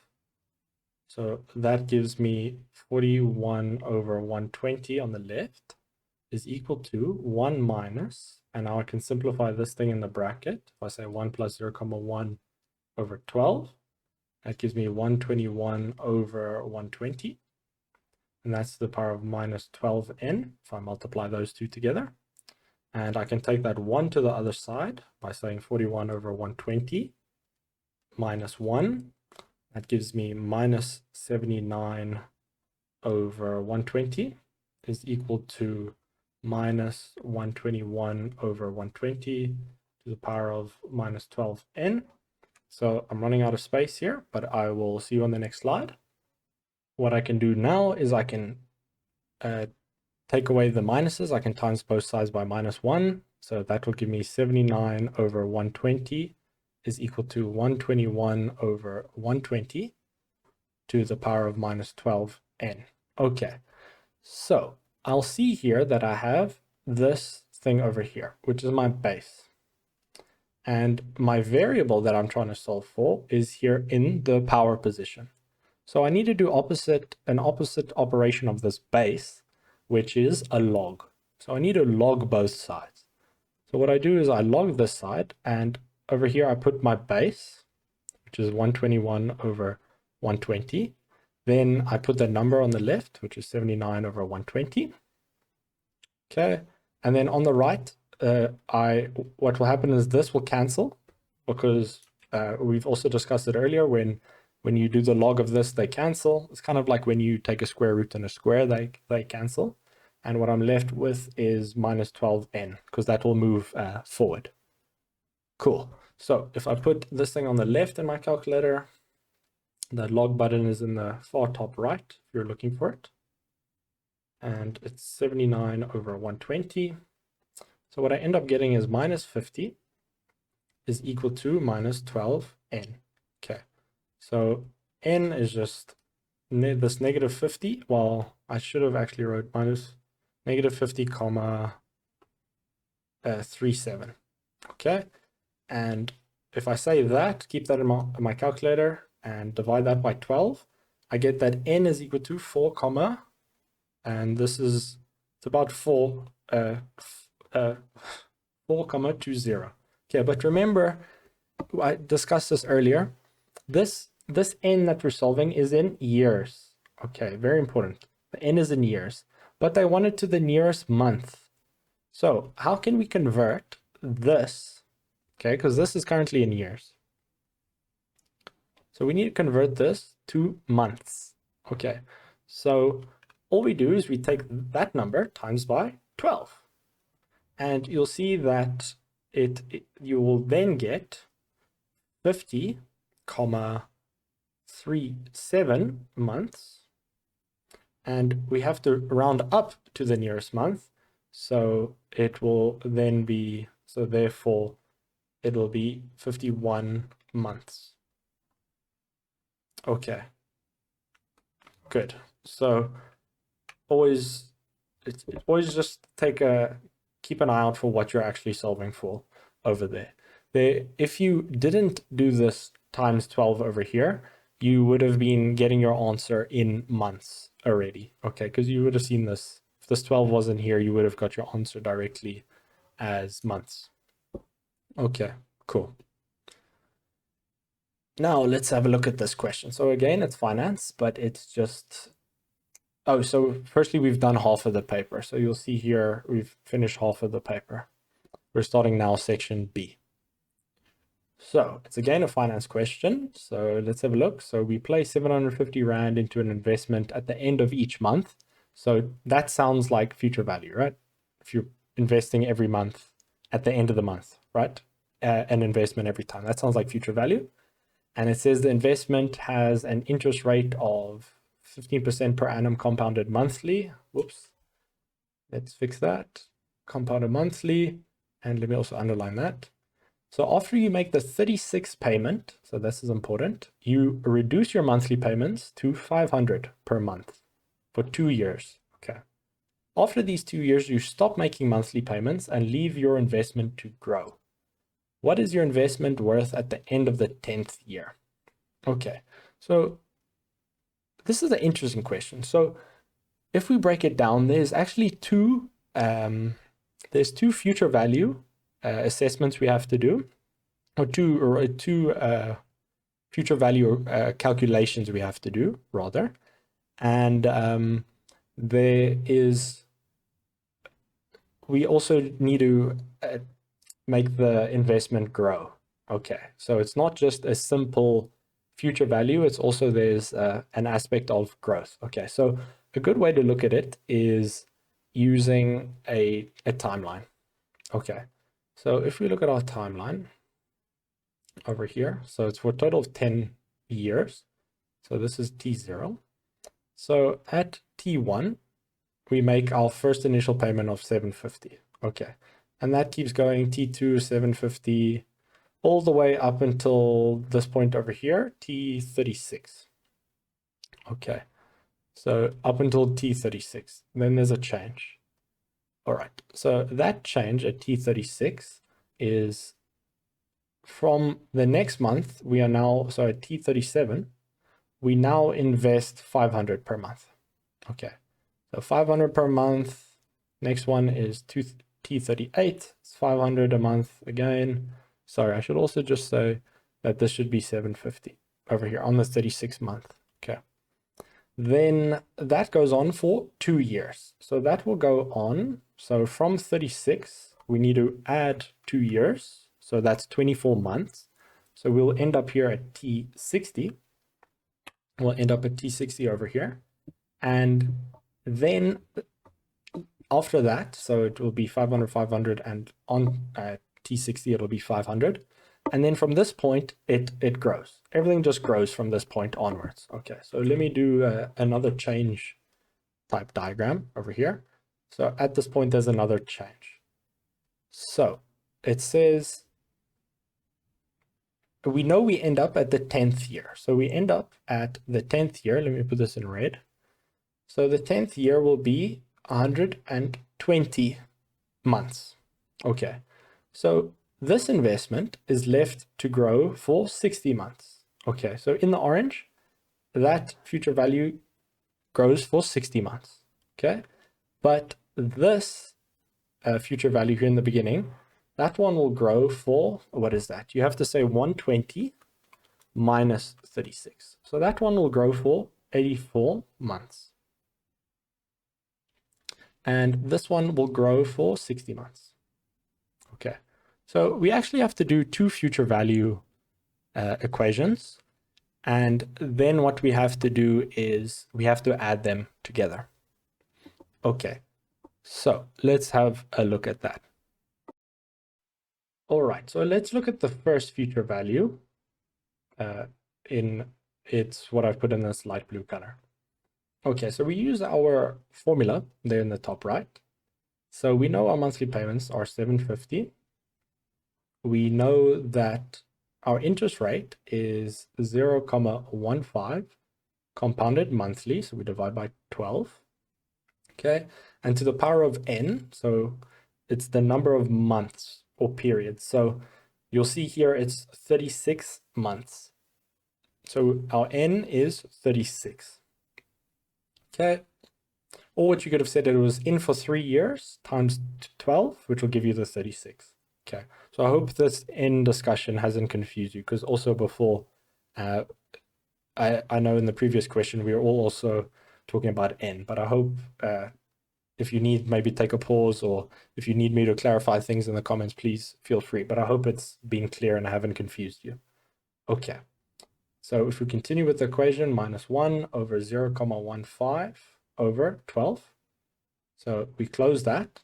So that will give us the value at the end of this 36 months. Okay, but this investment, okay, this investment then grows. Okay, it grows. It grows for another 84 months. So we need to include that over here by saying that this is our investment that I put in the red bracket. It grows at the same interest rate, but now for another 84 months. Okay, so if we evaluate that, we will get this value over here. 0.1. Okay, we get that value. Okay, now we're going to do the exact same thing, but it's going to be actually not exact. It's going to be slightly different, but more or less the same. Now we're looking at the orange section. Okay, so our monthly payments now are 500, and it's the same interest rate. It's 15% compounded monthly. But very careful now, how many months between here? Okay, so between there and there's 24 months. 24 months, because over here it says 2 years. Okay, 2 years is 24 months. So because our compounding period is monthly, we can write this thing at the top as months. Well, we have to write it as months. So that gives us 24 months minus 1. So all of that divided by our interest rate. And there we go. That would give you the value here at T60 for this investment after 2 years. But again, this investment is going to grow. Okay, so this is going to give us some value. So let me just clarify, you don't actually need these red brackets. I'm just doing that to explain. Okay, so that investment then grows and at the same interest rate. Okay, so this formula over here, it's basically this formula over here. It's just the normal compound interest formula that I'm applying over here. Okay, so you'll see this is essentially our P. If you look at this equation over here, it's essentially our P, and then this is just the normal 1 plus I to the N. Okay, so that was just a quick little tangent, going on a little of a tangent. But anyways, and I hope all the scribblings and stuff isn't confusing you. But anyways, so now let's think, this thing, it ends at here, T60, but how long does it grow for? And you'll see it grows here for 60 months. So we put 60 up here. And when we evaluate that, you should be getting 29,277,27. Okay, but we need to add both of these values together. So we have to find the total value of the investment after 10 years. So I will write that for us up here. So you would say, therefore, after 10 years, the investment is now worth this amount over here. We just add these two values, this and this. So you should be getting this value over here, 0.28. Okay, so don't forget the rand symbol, and don't forget to put it to 2 decimal places. And on to the next question. So my dog is next to my chair at the moment, so apologize if there's any dog sounds. or snoring from my dog because he looks like he's about to take a nice nap. Okay, so apologies in advance. So that's my dog in the background if you hear anything. All right, anyways, question 8. Let us have a look. So we get this thing over here. So 3 to the power of x plus 1 plus 3 to the power of x minus 1 is equal to 20. And they say if that thing is simplified, then x is equal to log base w of t. And then they say find a possible value for w and t. Okay, so here we're working with x, and here we have x. So we need to somehow solve for x, or simplify in this case, and then get x into a form like you see over here in this red block.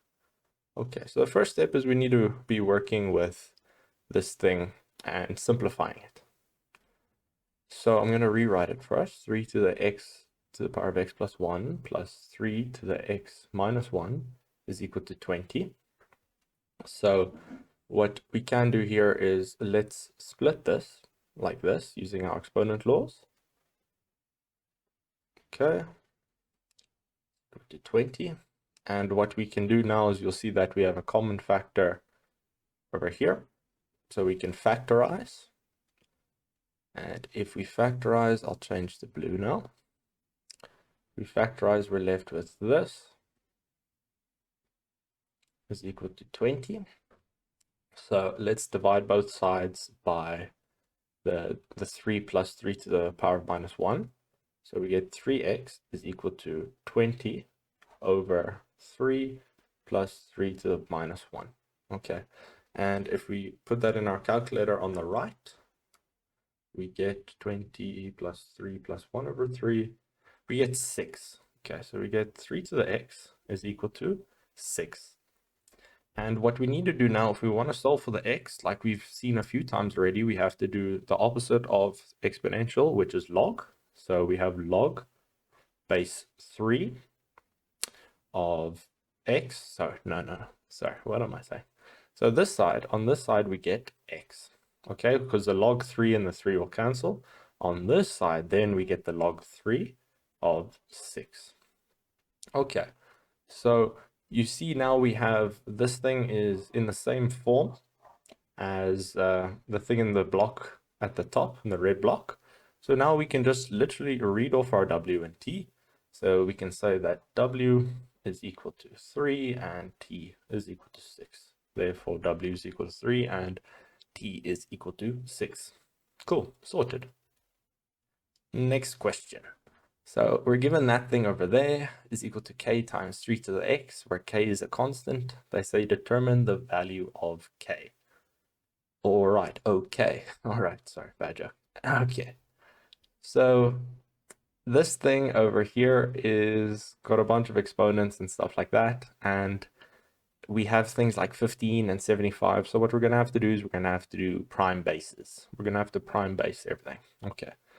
So I'm going to actually rewrite the question for us. Okay. It's just something I like doing. I like writing in my own handwriting. I know a bunch of my students like doing it too. Okay.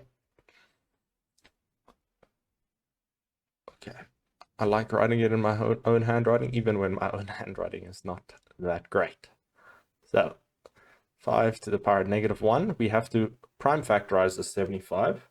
So I'm going to just be using my calculator for that. I haven't made a video on how to do this, but you basically just do, let me show you. Let's bring up the calculator. Let's bring up the calculator over here, 1 second. We bring up the calculator. What we can do is I say 75 equals, and I can go shift fact over here, press equals, and I've prime factorized 75.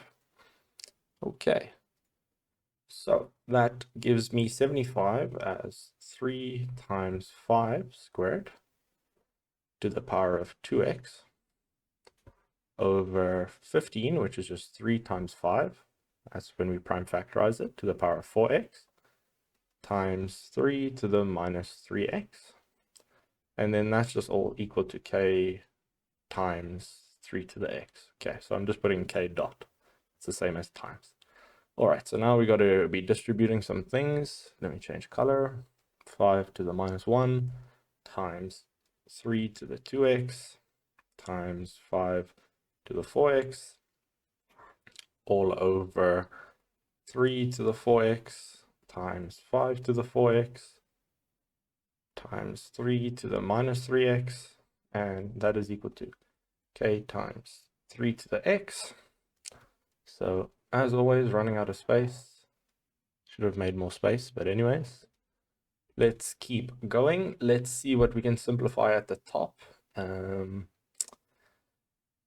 Let's leave that 5 to the minus 1 by itself. Let's not combine that. So we have at the top, there's not really much we can do. Okay, we just have this at the top, but at the bottom we can combine some things. Let's see, if we combine the 3's, we're going to get 4x minus 3x, so we get 3 to the x at the bottom, times by 5 to the 4x. We get that. Feel like I'm missing something. Oh, no. I see what's happening. Okay, so that's all good. Sorted. Let me double check. Yeah, everything's fine at the bottom. K times 3 to the x on this side. We haven't touched anything that side. But if we look here, these and these will cancel and give us 1 and 1. And what will happen over here is we'll be left with, if I say 5 to the minus 1 on the left, and I say 3 to the power 2x minus x at the bottom, if I do that, I will be left, I'll leave it like that. Okay, so I can do that to the top power minus the bottom power, and on the right, I'm left with k times 3 to the x. And if I simplify the left, let me change color. It'll be easier to see. Okay, 5 to the minus 1 times 3 to the x is equal to k times 3 to the x. Okay, so you can see visually that k is equal to 5 to the power negative 1, or you could divide both sides by 3 to the x. All right, but you'll see here that you can see that k is equal to, because both of them are in front of 3 to the x. Okay, so k is equal to 5 over 1, which is equal to 1 over 5. All right, so that is the answer over there for k. Nice. Let's move on. So we're given this equation over here. So it's, I know it looks a bit weird. It's a bit wonky over there, but it's 3 to the power of, and then this whole thing. So 3 to the power of x squared minus px plus 1 is equal to 27. Okay, so that's what we have there. And it says prove that the equation has real and unequal roots for all real values of p. Okay, so what you'll see here is 27 can just be written as 3 to the power of 3. Okay, because we have a base 3 on the left, we need to have a base 3 on the right. Okay, so I can equate the powers now, and I will get x squared minus px plus 1 is equal to 3. All right, so I have that, but I did jump the gun a bit. Let's talk about this. We have real and unequal roots for all real values of p. So what that means is we're going to have to be dealing with this thing, the delta, the discriminant. All right, so to get that, we have to have a quadratic equation and set it equals to 0. Okay, so that's why we're rolling with this thing here in the exponents. Okay, so if we simplify this further, we're going to be getting this is equal to 0. Okay, so just like before, I have that my a is equal to 1, because there's a 1 in front there. My b is equal to minus p. Okay, so the thing in front of x is this minus p, and my constant is just negative 2. All right, so I know that my discriminant is b squared minus 4ac. So I'll say that that discriminant is equal to my b squared, which is negative p squared, minus 4 times a times c. So if I have that, I will be getting p squared plus 8. All right, so that's what I would be getting. So I'm not done here, because I have to prove that we will have real and unequal roots. Okay, so this this value, this discriminant, for it to be real, we need to have that the discriminant is bigger than 0, bigger or greater than 0. So this is for real. Okay. And then for unequal, we need to have that the discriminant has to be strictly greater than 0. It can't be equals to 0. Okay. Then you will have unequal roots. And so this thing is always positive because p squared can never be negative. Okay, so it can only be 0. So the minimum value for p squared is 0. And 0 plus 8 will always be positive. Okay, so you can literally just say that we have that the discriminant is greater than 0. And then you can say, therefore, the roots are real and unequal.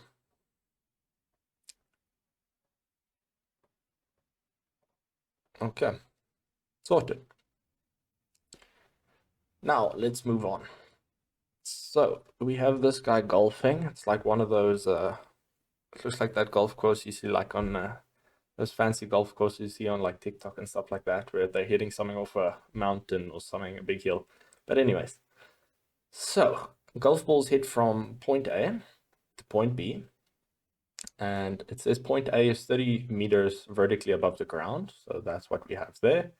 And point B is 300 meters away from point A on ground level, and it is over there. And they say the path of the golf ball is modeled by just a normal quadratic equation. And it say the ball passes through the point 230. Okay. And we'll get to that in a moment. But it says the path of the flight of the ball is placed in the Cartesian plane so that A is on the y-axis and B is on the x-axis. Okay. So very important there. They say A is on the y-axis and B is on the x-axis. All right. So very important. I made the mistake of missing this when I did it myself, and then I got very confused. So it does happen. So make sure you read the information. Okay, so if this is the case, we know what the point A is. So A will be the point 0, 30. Okay. And now this point over here, 230, will be on the same y, but somewhere over here. Okay. So this would be the point 230. Alrighty. And so the coordinates of B, if this is our origin, the coordinates of B must be 300, 0. Okay, so we got quite a bit of info over here. And let's see if we've missed anything. No. Okay, so let's see the question. So there's only one question over here. They say determine the maximum height the ball reaches above the ground. Okay, so the maximum height is reached at the turning point. Okay, it's reached at the turning point. So let's recap what we have.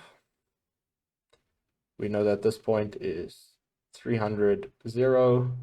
We're going to have a point over here that will be 230. And we will have this point over here, which will be a 0, 30. Okay, so those are all the points we have. And we know that the x value of our turning point is over here. Okay, but that will be halfway between these 2 points. Okay, because it's symmetrical. You see how we're symmetrical about this line. The symmetrical is the y over here is 30 and the y over there is 30. So you're symmetrical about that line. But it'll be halfway between this. Okay, so the distance over here is 200. So this distance is 100 units and this is 100 units. So therefore the x value of our turning point is 100. Okay, that's the x value of our turning point. So you might say, oh, we're done. Okay, but the problem is to find the y, we actually need to have the equation of this parabola. So what we're going to have to do is we're going to have to substitute some points. Okay, so we got to substitute some points. And let's do that. So let's say we're going to substitute 230.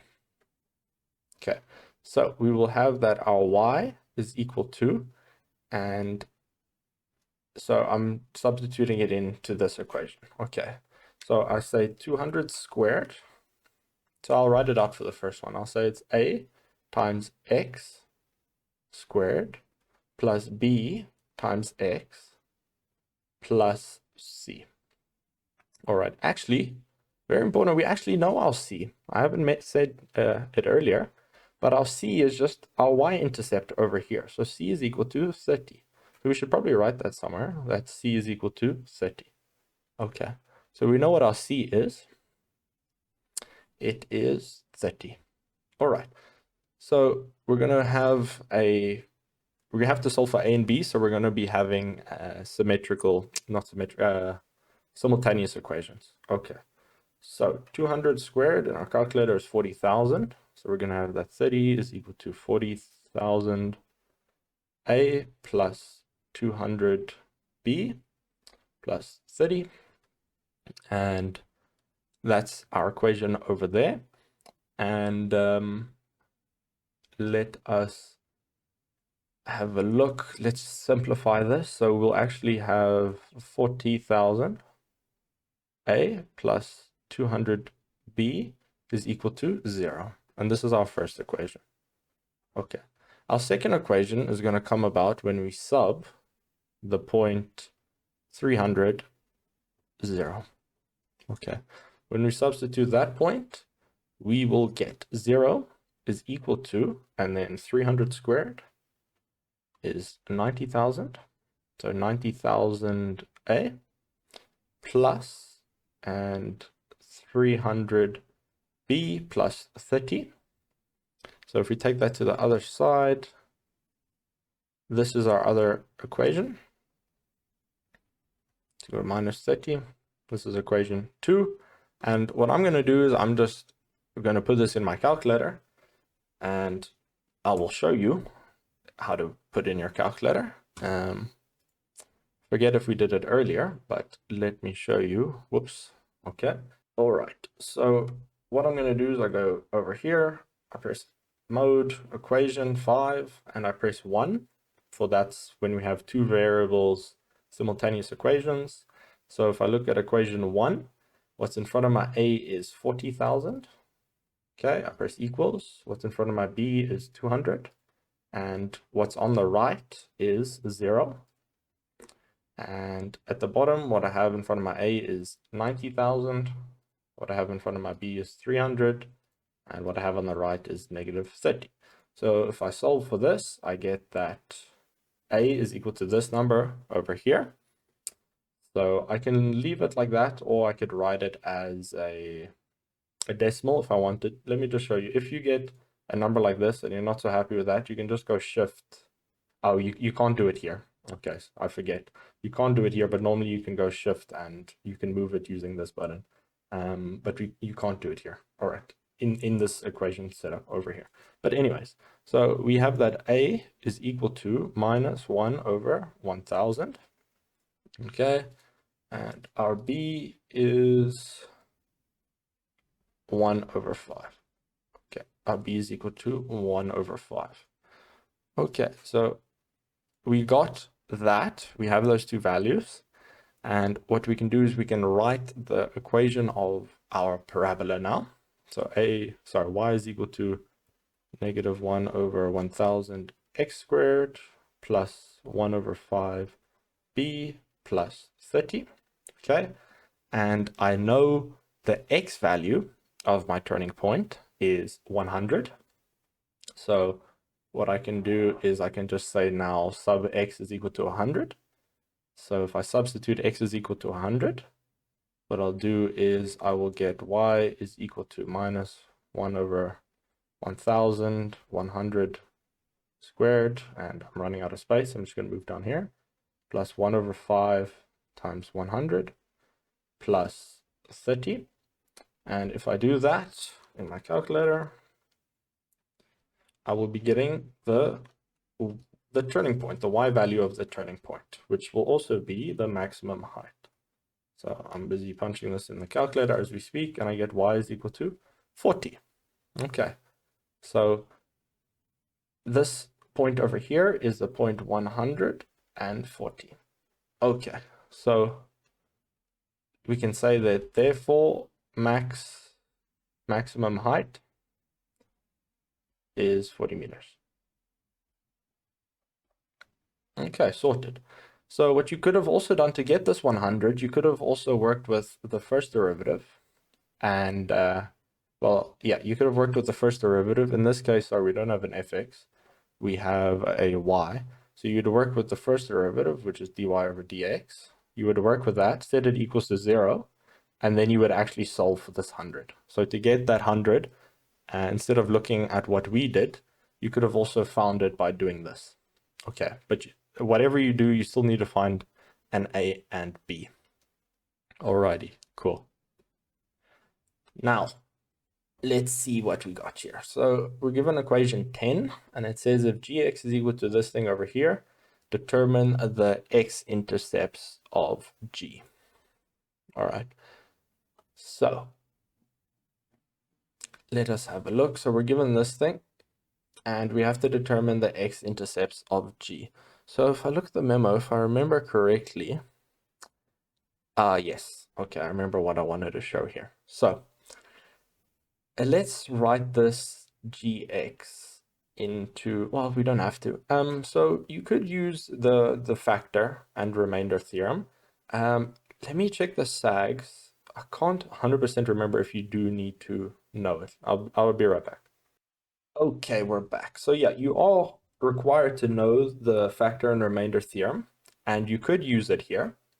So remember the factor theorem says if you plug in an x value and you get 0, that means that that is a root. Okay, so that will be an x-intercept. If you plug in an x and then your y value is 0. So you could do that, right? And you have to guess your x value. So a good idea is you start at 0, then you do 1, minus 1. If that doesn't work, then you do 2, minus 2.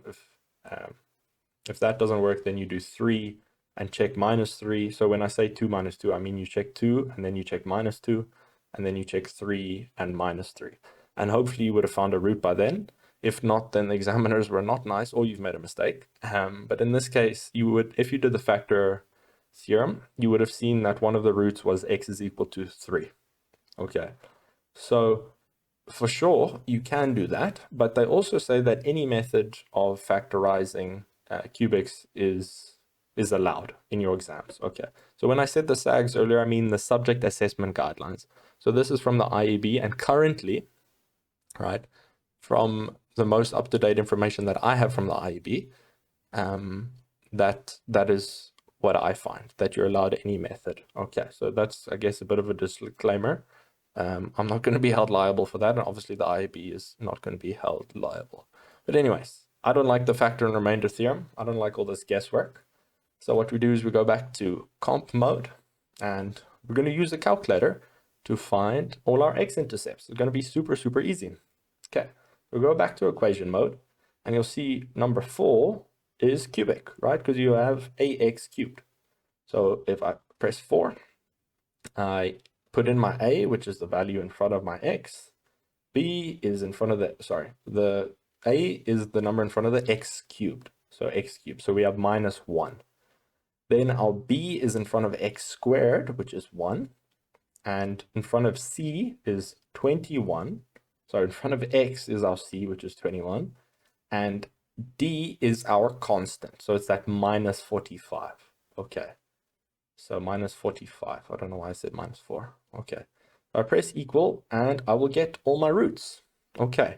So what I would recommend is you can almost use this for your factor theorem. Well, no. Okay. So anyways, I was confusing myself. Okay. Anyways, we know that one of our roots is equal to minus 5. So that's one of our x-intercepts. Okay. Then we press equals. And what happens when you press equals? Okay, we're back. The calculator crashed, but we are back. We had one of our roots is minus 5. The other one is 3, or x is equal to 3.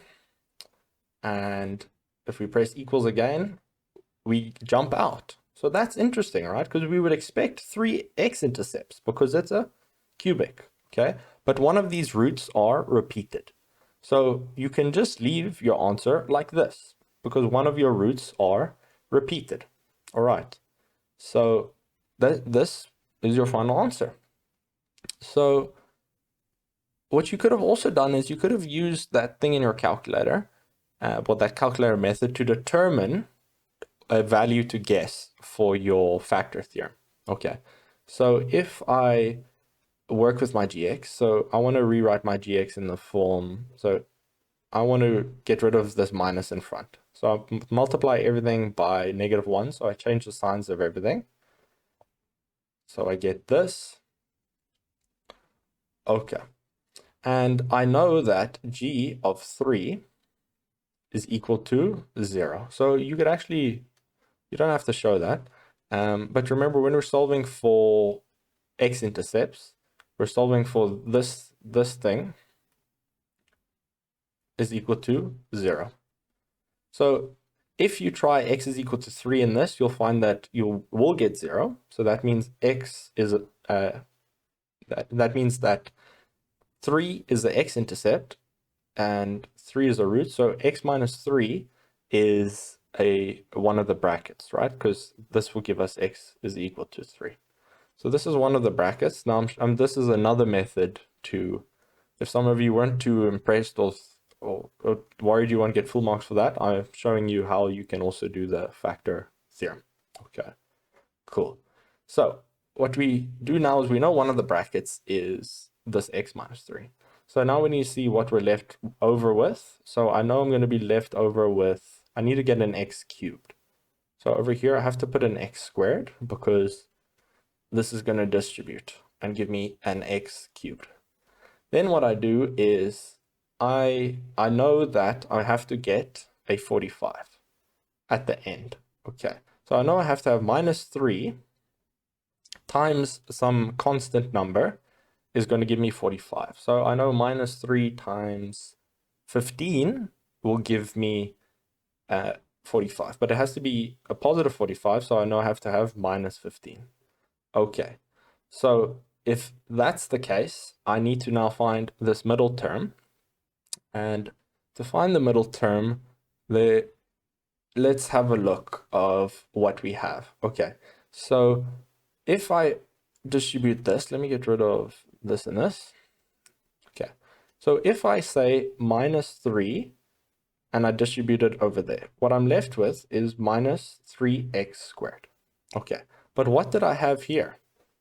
I had -2x. So do you see how I have to plus 2x squared to then give me my -x squared? Okay, so I need to somehow create this plus 2x squared. Okay, so to create that, what I need to do is I'm going to have to distribute this x over here. This x is going to have to distribute to something over here to then give me this 2x squared, positive 2x squared. So I'll see from that it has to be a positive 2x. Okay, so you'll see here, if you're confused, it is normal. Okay, I know my explanation is not the best here, but it's because I don't really like this method. You do this a lot in AP maths, this type of thing. I don't really like doing it in core. It's a bit complicated, but if you're following, that's great. If you're not, that's okay. You can also just use the calculator.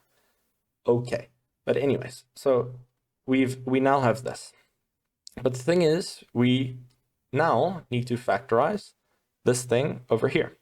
Okay, so if we factorize that, you'll see that it's actually just, what we do is we say one of our brackets will be x plus 5, and the other bracket will be x minus 3 to factorize that trinomial.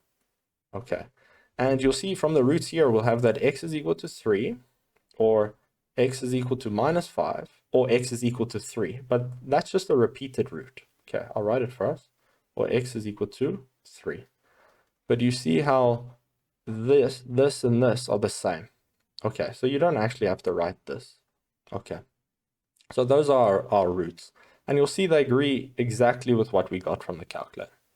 Okay, so I hope that wasn't too confusing, and I hope that that made a bit of sense. Okay, at least a little bit. All right, cool. Next question. So it says in the diagram below, B is one of the turning points of the cubic function h. Okay, so we got a cubic function h over here, and it has 3x intercepts. All right, so the turning point. So very important, what happens at a turning point? At a turning point, we know that the first derivative is equal to 0. Okay, so very important. Let's keep that at the back of our mind. Okay, we haven't even looked at the question yet, but let's keep that at the back of our mind. Let us now look at the question. It says find the values of a and b if h of x is equal to this thing over here. All right, so we have to find a and b, so two variables. So we are going to have to be having two equations. All right, so we have a point, so we can just substitute this point in. Okay, that'll give us one of our equations. So if we substitute minus 1, 44 into this equation over here, we're going to get that 44 is equal to x cubed is now minus 1 cubed plus a times minus 1 squared plus b times minus 1 plus 36. Okay, so that gives us 44 is equal to minus 1 plus a, okay, because that minus 1 squared gives us 1, minus b plus 36. Okay, so if I take all the constants to the other side, what I get is a minus b is equal to 9. So that's my first equation. All right, and you'll see we don't have another point that we can substitute in, because that would be too easy, right? So what we have to do is we have to use this other fact, that it's a turning point. Okay, they tell us it's a turning point. So this information that they tell us is important. Okay, so everything that they tell us is important, and we're going to need it. Okay, so we know that h prime of x is equal to 0 at the turning point. But let's find h prime of x. So we have to differentiate our function over here, hx. So if we do that, we get 3x squared plus 2ax plus b, and then the constant falls away when we differentiate. Okay, it just becomes 0. Okay, so we have this, and now we have to set this thing is equal to 0. Okay, but you'll see that's going to be a problem, right? Because we have these x's, but we know that h prime, so we know the first derivative of x, h prime of x, at the point minus 1 is equal to 0, okay? Because at this point over here, where x is minus 1, then our derivative is equal to 0. So we can just substitute our x is equal to 0 over here. So what we'll get is everything with the x will fall away. No, not everything with the x. Sorry, we're substituting. This is our x. Okay, I confused myself. So whenever we see an x, we now replace with minus 1. So we replace it with a minus 1.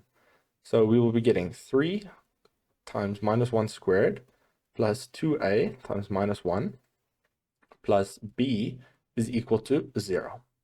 Okay, so if I do that, I'm going to get minus 2a plus b. I take this thing to the other side, it becomes a minus 3. All right, so those are my two equations, and we'll be solving this simultaneously. So I again would use my calculator, and if I do that in my calculator, I will find that a is equal to minus 6 and b is equal to negative 15. Okay, cool. And I left myself space that I didn't need. Okay, is this the final question? Looks like it is. No, it's not quite the final question. Okay, but here we go. So let's look at question 11. So the diagram below shows a steel structure that is made up of 4 equal rectangular prisms placed next to each other. Okay, so it's a bunch of like those boxes next to each other. And they say the base of each prism is a square. Okay, so down here is the base, and they say that it's a square. So it has the same length and breadth. Okay. And they say the amount of steel available to build the structure is 10 meters. Okay, super, super important. The amount of steel is 10 meters. Okay. And then they say they want you to let AB is equal to X and BL is equal to Y. So this question is screaming like an optimization question. So keep that at the back of your mind and think about the steps to do optimization. And again, I do have a video of optimization where I go into detail on the steps. Okay, but let's have a look at this line over here. AB is equal to X and BL over here is equal to Y. All right, but we also know that this distance across here and here is X. Okay, because I say the base is X. Yeah, so they say the base is square, so that has to be an X. So obviously this is a Y, that's a Y, that's a Y, that's a Y, and then all the ones at the back are Ys, and then everything across over here are X's. Let me use a different color for the X's. Okay, and then all of these are X's over here. That's X, and then across. Okay, you get the idea. Okay, so they say show that the volume of the structure is given by this function over here.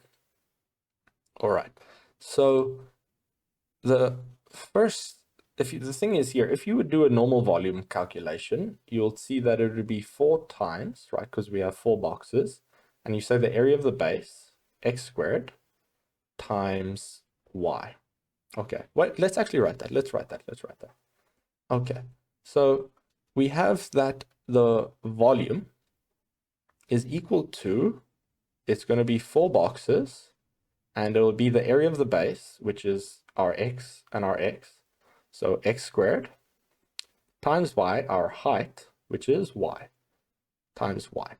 Okay, but that's not the form they want over here. You see here, are there any y's up here? No, there's only x's. So what we have to do is we need to find another equation that we can eliminate this y. Okay, so we need to substitute something in here so we can get rid of this y and only x's. Okay, so let's use this information that they said over here. The amount of steel available to build the structure is 10 meters. Okay, that's super important. So if you take this pipe over here, well, we don't know if it's a pipe, well, we just take this length, right? And this over here, and we add that together. Okay, so this, and this. So you see how here's an X, there's an X, that's an X, and that's an X. Okay, so do you see how in the front we have 4 X's? Okay, so I'll put this, we're counting X's right now. Okay, so in the front there's 4, at the back there's also 4, okay, because that's an X, that's an X, that's an X, that's an X, okay, and at the top over here, these are all X's, so we add another 4 for the top, and we add another 4 for the back of the tops, okay, and across here is an X, across there's an X, across there's an X, across there's an X, and there, so that's 1, 2, 3, 4, 5, plus 5, and then obviously across here, these are also X's, so that's another 5, okay, because 1, 2, 3, 4, 5. Okay, so if we add all of the X's, you'll see that that's 8 plus 8, 16 plus 10 is 26. Okay, so there's 26 X's. Okay, now let's look at the Y's. For the Y's, we have all of our heights are Y. So this is a Y, that's a Y, that's a Y, that's a Y, that's a Y. Okay, so there's 5 in the front, and at the back, that's Y, 1, 2, 3, 4, 5. Those are our 5 Y's. Okay, so in total, we have 10 Y's. So we know that if we take 26 of our X's plus 10 of our Y's, that has to be 10 meters, because that's the amount of steel that's available. 10 meters. Okay, so do you see how now what we can do is we have another equation where we can make y the subject of the formula to then get rid of this y. Okay, so if we roll with this, we are going to get that 10y is equal to, what we can do is we can divide everything by 10. Okay, if we divide everything by 10, well, first let's get 10y is equal to 10 minus 26x. Okay, if I divide everything by 10 now, I get that y is equal to 1 minus 2 comma 6x. Okay, now what I do is I take this y and I just substitute it in over there. So I'll get that v is equal to 4 times x squared, and now y I replace with 1 minus 2 comma 6x. Okay, so if I distribute here, I get 4x squared minus, so I say 4 times 2 comma 6, so 4 times 2 comma 6, and I get 10 comma 4, so negative 10 comma 4, and the x is also distributed, so I get cubed, x cubed. And that's exactly the thing that they asked for up there in the same form. So we are golden. Now they say determine the dimensions of each rectangular prism if the volume is maximized. So we got to maximize. So maximize, we set the derivative equals to 0. Okay, so I said f prime of x there, but we don't have f. I'll show you in a second what we have. Okay, but the derivative is equal to 0. And they say give your answers correct to 2 decimal places. So they want the dimensions. So the dimensions are our x and y. That's what they're asking for. Okay, so we need to differentiate this. We need to find the first derivative and set it equals to 0. Okay, so we take the derivative of function v and it's with respect to x. That's our variable. Okay, so this is the notation that we use. It's the same as when you have y is equal to like x squared. When you differentiate this, you say the function at the bottom and the variable. Okay, so it's the exact same thing here. We say dv over dx. Okay, so I'm differentiating this thing over here, and that will give me 8x minus, and I'm going to say 10 comma 4 times 3. That gives me 31 comma 2 x squared. And I have to set this thing is equal to 0. And I need to solve for that now. So I can take out a common factor x, and I'm left with 8 minus 31 comma 2 is equal to 0. And if I work with this, I missed an x over here. So this should be a 31 comma 2x. Okay, sorry about that. And what you'll see is there'll be two solutions. So I'll have that x is equal to 0, or 8 minus 31 comma 2x is equal to 0. So if I solve for this, I'll get that 31 comma 2 is equal to 8. I keep forgetting this x. 31 comma 2x, sorry. 31 comma 2x is equal to 8. And if I divide both sides by 31 comma 2, I'll get 8 divided by 31 comma 2, which is 0 comma 26 to 2 decimal places. Okay, so obviously I can't have a dimension of 0 because then that prism will not exist. And that shape, you won't have a structure if the length is 0. Okay, so this is the only valid answer over here for x. Okay, but remember they asked for the dimensions. So we have our x, but they also asked for the y. So to find the y, we have to go back to this equation over here. So we have our x, that's sorted, and we just need to find our y. So remember our x that we just got was x is equal to 0, 26. And what we do is we just plug that in over there. But I'd recommend not rounding. Okay, so don't use the 0, 26. Use the answer that you have on your calculator. So if I say 1 minus 2, 6 ounce, I will get that y is equal to 0, 33. And it will be meters. Okay, these will be meters. Okay. Alrighty. Next question. So we're given a geometric sequence. So it's geometric. And it says S5 is equal to 605 over 243. And Tn is equal to this thing over here. And they say determine the value of W. Okay. So let us have a look at this. So we know what the sum of the first 5 terms is. Okay, so if we use this equation, we know what Sn is. Okay, but we need to find out some information such as A and R to then use this equation. Okay, so remember A is the first term. So we can find the first term by just using this Tn over here. Okay, so we can find the first term. I just want to change to a different color. So we can find the first term by just substituting n is equal to 1 up here. If we do T1, we will get W times 3 to the minus 1. Okay, which we can also just write as W over 3. So that's our first term. This is our A. Then to find our common ratio, we now need to look at T2. So T2 is W to the power of 3, now minus 2, which is W over 9. So you'll see here, our common ratio is we're dividing by 9 or timesing by 1 over 3. It's the same thing. So I said divide by 9, I meant divide by 3. So dividing by 3 is the same as timesing by 1 over 3. Okay, so that's our common ratio, 1 over 3.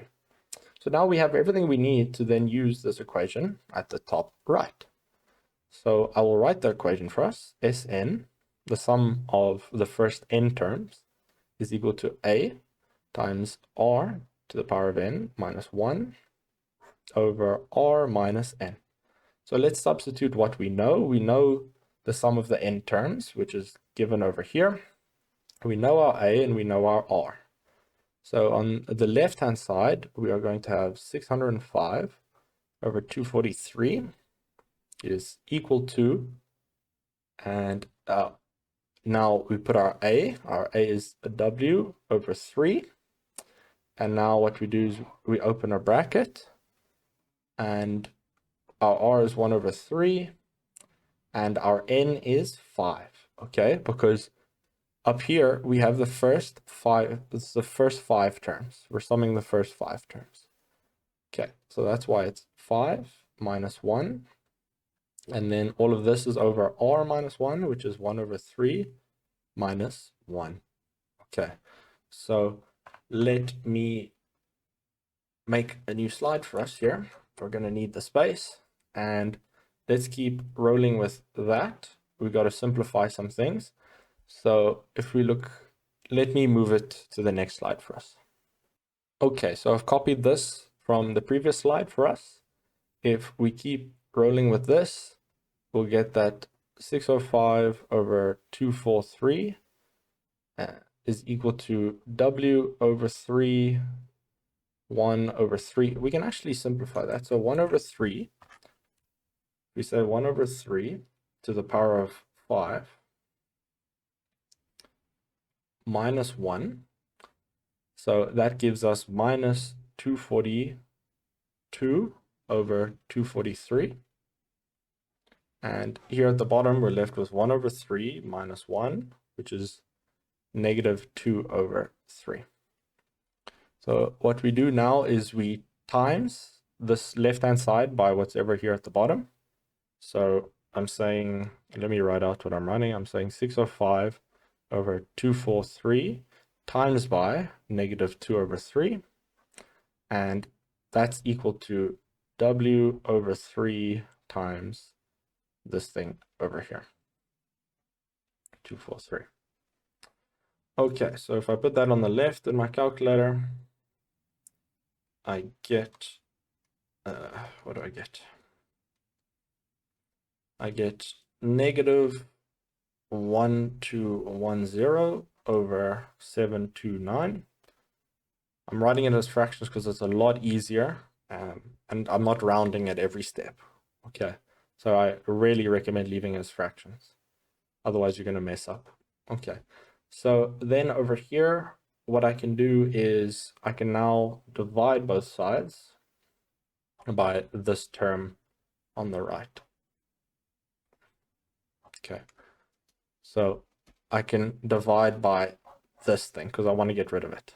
Okay, so I divide the left-hand side by negative 242 over 243. And if I divide both sides by that, I get this. I get that negative 5, sorry, not negative 5, it's not a negative. I get that 5 over 3 is equal to W over 3. So you'll see here, W is equal to 5. So very interesting. I get a different answer from the memo. The memo is actually wrong here. Okay. The memo says 5 over 3, but the answer over here for W is 5. So the memo made a mistake. So yeah, that's, if you're following along with the memo, that's just one thing I wanted to point out. So I went and did a bit of investigating. Okay, so I said here that the memo was wrong, that W is 5. So the reason is, if you have a look at the memo over here, if we do a bit of spot the mistake type thing. So they get that T1 is equal to W over 5. So remember, the first term is A. The first term is A. And in this case, it's W over 3. But if you have a look here at the memo, what the memo did is, instead of that W over 3 in the front that we wrote, they just write W. So they forgot to say W over 3, over 3. And that's why their answer is over 3 when it should just be 5. Okay, so W should be 5. So that's where the mistake in the memo came about. Okay, unless I'm seriously misinterpreting this, that is my perspective. Let me know what you guys think in the comments, but from my analysis and from what I've checked now, the memo is wrong because of that reason. And I'm pretty sure it is wrong. It's a little mistake that they made. Okay, now for the next question, we're given this thing over here, sigma notation, but let's not panic. Let's see what's happening. So over here, this sequence over here, we need to identify, is it geometric or is it arithmetic? Okay, so this one is geometric. Okay, so it's in the formula is similar to that of a geometric. You'll see here it will have a common ratio if you test a few n's. And this one looks like an arithmetic, and it is. Again, you can test. So this is arith for arithmetic. Okay, so we're going to have to, we can use the formulas on our formula sheet to work out the sum. Okay, because remember, the sigma just means sum. So this geometric sequence is sum to infinity. Okay, so we're going to have to use this formula. Okay, to work with this formula, we have to know A and we have to know R. Alrighty, and to work with this sum, we have to use this formula over here because it's a sum of n terms, not sum to infinity. Okay, so it's sum to n terms. Okay, so let's look at the geometric sequence. So we have to do a bit of intro work. Let's say if we substitute n is equal to 1. So if we do substitute n is equal to 1, we will get 2 to the minus 1, which is 1 over 2. Okay, so this is our A in this formula. Okay, so I can call this T1. And then for T2, what I do is I substitute in, now n is 2, so I get 2 to the minus 2, which is 1 over 4. Okay, so my common ratio then is 1 over 3. Sorry, I'm thinking about the previous question. That's definitely 1 over 2. Okay, that's our common ratio. So I have these two things. So I can work out this sum. So this sum is sorted on the left. Okay, now for this arithmetic sequence, I need a few things. Okay, so if we look up here at this formula, I need n, which is the number of terms. We'll look at that. I need a, which is the first term, and I need b, which is the common difference. Okay, so if I look at that, if I now work with, this was for the geometric sequence, this over here. Now I'm going to be looking at the arithmetic. I'll do it up here. So if we look at the arithmetic sequence, if I look at my T1, I will get 2 times 1 plus 1, which is 3. So this is my A. And if I do my T2 to check my common difference, I can just read the common difference from there. But if I want to be double sure, what I can do is I can check. And that is 4 plus 1, which is 5. Okay, so therefore the difference is equal to 2, the common difference. Okay, so if I look at that, well, the only thing I'm missing is number of terms in this equation. Okay, because I have A, I have D, I just need number of terms. So if you looked at the 2022 November past paper, I have a video of that on my channel. But if you look at that one, it was a bit different because we didn't start at n is equal to 1. Okay, but in this case, we start as n is equal to 1, so we can use the formula as normal. But what's good practice is to determine the number of terms. Okay, so the number of terms. What we do is we say the top, right? We say this top number, which is p, that's the thing we actually have to determine. Okay, so we're going to say the top minus the bottom plus 1. The number of terms is just p. Okay, so we know that n is equal to p.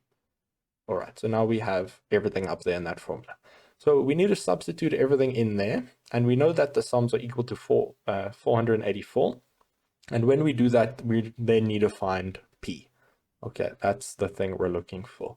So let's put it all together. We're working with this sum over here. To work out that sum, we have to use the sum to infinity for a geometric sequence. So that sum we can just rewrite as, so this thing that I've underlined in blue, we're just gonna, let me write it like this. Okay, so I'm gonna rewrite the thingy over there. It's equal to 1. So, sorry, it's 2 to the minus n plus sigma notation, the sum of this, okay, is equal to 484. Okay, so you'll see now what I'm going to do is I'm going to replace this thing with this thing. Okay, so I know my A is over here. I got my A, so it's 1 over 2 over 1 minus my R, and my R is this thing over here. Okay, so I've replaced that with this. Now I'm going to replace this thing with using the sum of n terms for arithmetic sequence. So I get my n, which is p over 2. Sorry, let me also, this plus also needs to come down with a plus. Let me get rid of some of this stuff so it doesn't, I'm sure you get the idea. I just don't want to make it too messy. So if we get this, we have 2 times a. Our first term, if you look at over here, our a is this thing over here. 2 times 3 plus n. Okay, our n is p minus 1 times by d, our common difference, which is 2. Okay, just one little thing, a little side note. I know how that d is just touching over there, but in your calculator, if you just put it touching at the end, so if you don't have this times 2 and if you just have a 2 at the end, you're going to be getting some math problems. Okay, the calculator is not happy. So if you just have the 2 touching the bracket, like over there, you're going to get a math error. So in the calculator, you have to say times 2. Okay, that was just a little side note slash tip. That's why I write it as times 2. Okay, important. And we know all of this is equal to 484. Okay, so let us evaluate some things. So over here, we're going to have a half over negative a half. And over here, we're going to get p over 2. And here we're going to have 6 plus 2p minus 2 is equal to 484. Okay, I'm going to move over to the next slide for us, and I will be right back. And we're back. So this half over negative half gives us minus 1. And this gives me p over 2. And then in this bracket, I have 4 plus 2p is equal to 484. Okay, so I can take that negative 1 to the other side. So I get p over 2, 4 plus 2p is equal to 485. So I can times both sides by 2. So I get that p, 4 plus 2p is equal to the double of 485. So 485 times 2, which is 970. Okay, so what I need to do now is I need to distribute this p. And I get that 4p plus So yeah, so 4p plus 2p squared is equal to 970. So over here, I have a quadratic equation. So what I actually need to do is I need to solve this quadratic. So my quadratic equation is this. I need to find, remember, to solve a quadratic, you always put equals to 0. The thing has to be equals to 0. So I need to solve for my p-values over here. And again, you can just use the calculator for this, or you could factorize. But if we use the calculator, what we will be getting is, okay, I've just noticed I made a mistake. All right, sorry about this if you're screaming at the monitor. So 1 minus a half is not negative. It's not a negative a half. So it should just be a half over a half. So then that, again, should not be negative, and that should not be negative. Okay, so sorry about that. If you noticed that and you were upset about that, I understand. So this should actually be 3483. So then this, let me get rid of all of this. We're not going to need this. So what this should be on the right, when I times that by 2, when I say 483 times 2, I should be getting 966. 966. Okay. So now if I distribute like normal, I'll get 4p plus 2p squared is equal to 966. And then I have this quadratic equation. So again, you can factorize or put in the calculator. I'm going to be putting it in the calculator.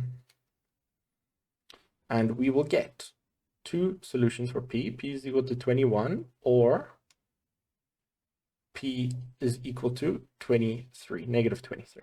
Okay, so let's check if these answers are valid. So I'm going to get rid of all of this. So let's get a bit of a clear view over here. Okay, so where is p in this equation? So p is up here. So you cannot have a negative in above there. Okay, p cannot be negative. You can't have a negative number of terms. Okay, so this is not valid. Okay, so the only valid solution there is p is equal to 21. Okay, cool. Let us move on to probability. All right, I know a lot of people struggle with this, and hopefully we can make it clear for people. And also this probability question for this exam is one of the more difficult ones. The probability section here was quite difficult, and it's also because they used, you'll see there was grouping. Okay, there was a bit of a grouping that you had to do here when there was repeated cards. Okay, you'll see in a second.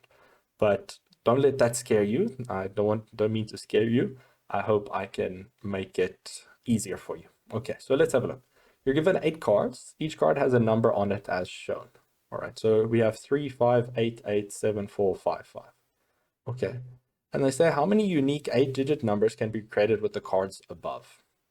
Okay, so that's an issue, right? Because if we pretend this is a code, okay, what can happen is instead of this 5 being here, okay, you see how for this 5, you could have this 5 could be here, okay, or this 5 could be here. So you see how there's 3 options for this slot to be a 5, right?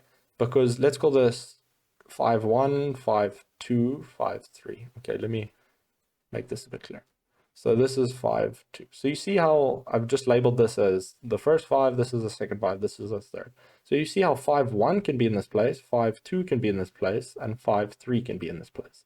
Okay, so we have repeated numbers. So we need to be careful when we deal with unique 8-digit numbers. Okay, so what we normally do is you would say, okay, how many cards do we have? We have 8.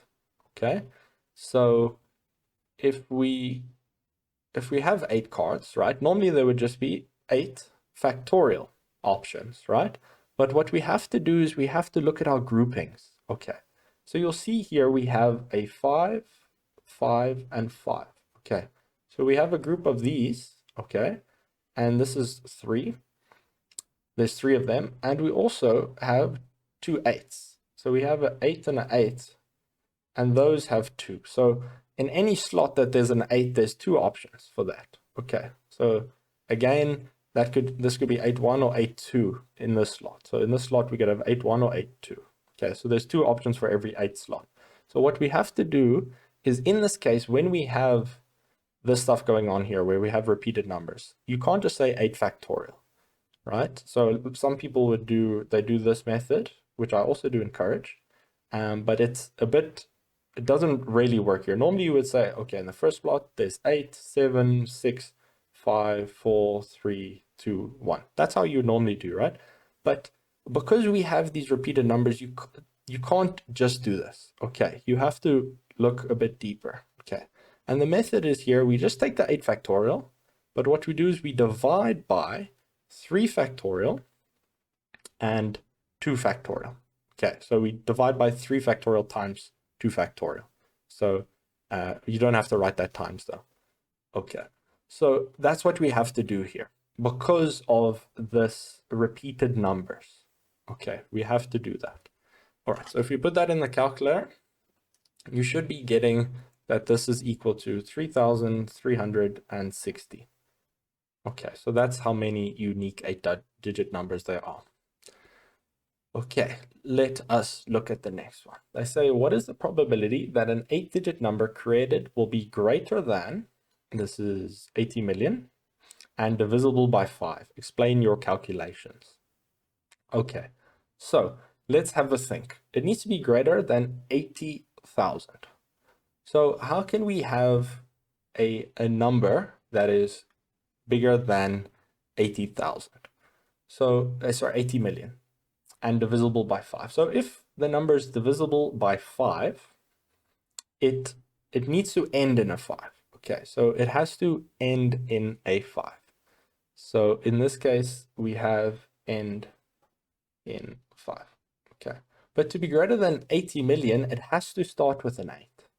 Okay, as long as it starts with an 8, it will be bigger than 80 million. So we have to start with an 8 and end in a 5. So if we do this line method, okay, you will see that in this first slot over here, there's only one option. It has to be an 8, okay? And in this end slot, there is only one option, okay? It has to be a 5, okay? So there's one option, okay? Then we need to say how many cards are left over, okay? So if we've used one card there, and we have a total of 8, that means we have 6 cards that we can fit in any of these slots over here. So these slots, okay? All right, so that's what we have there, okay? So you might say, okay, so now it's just 6 factorial, right?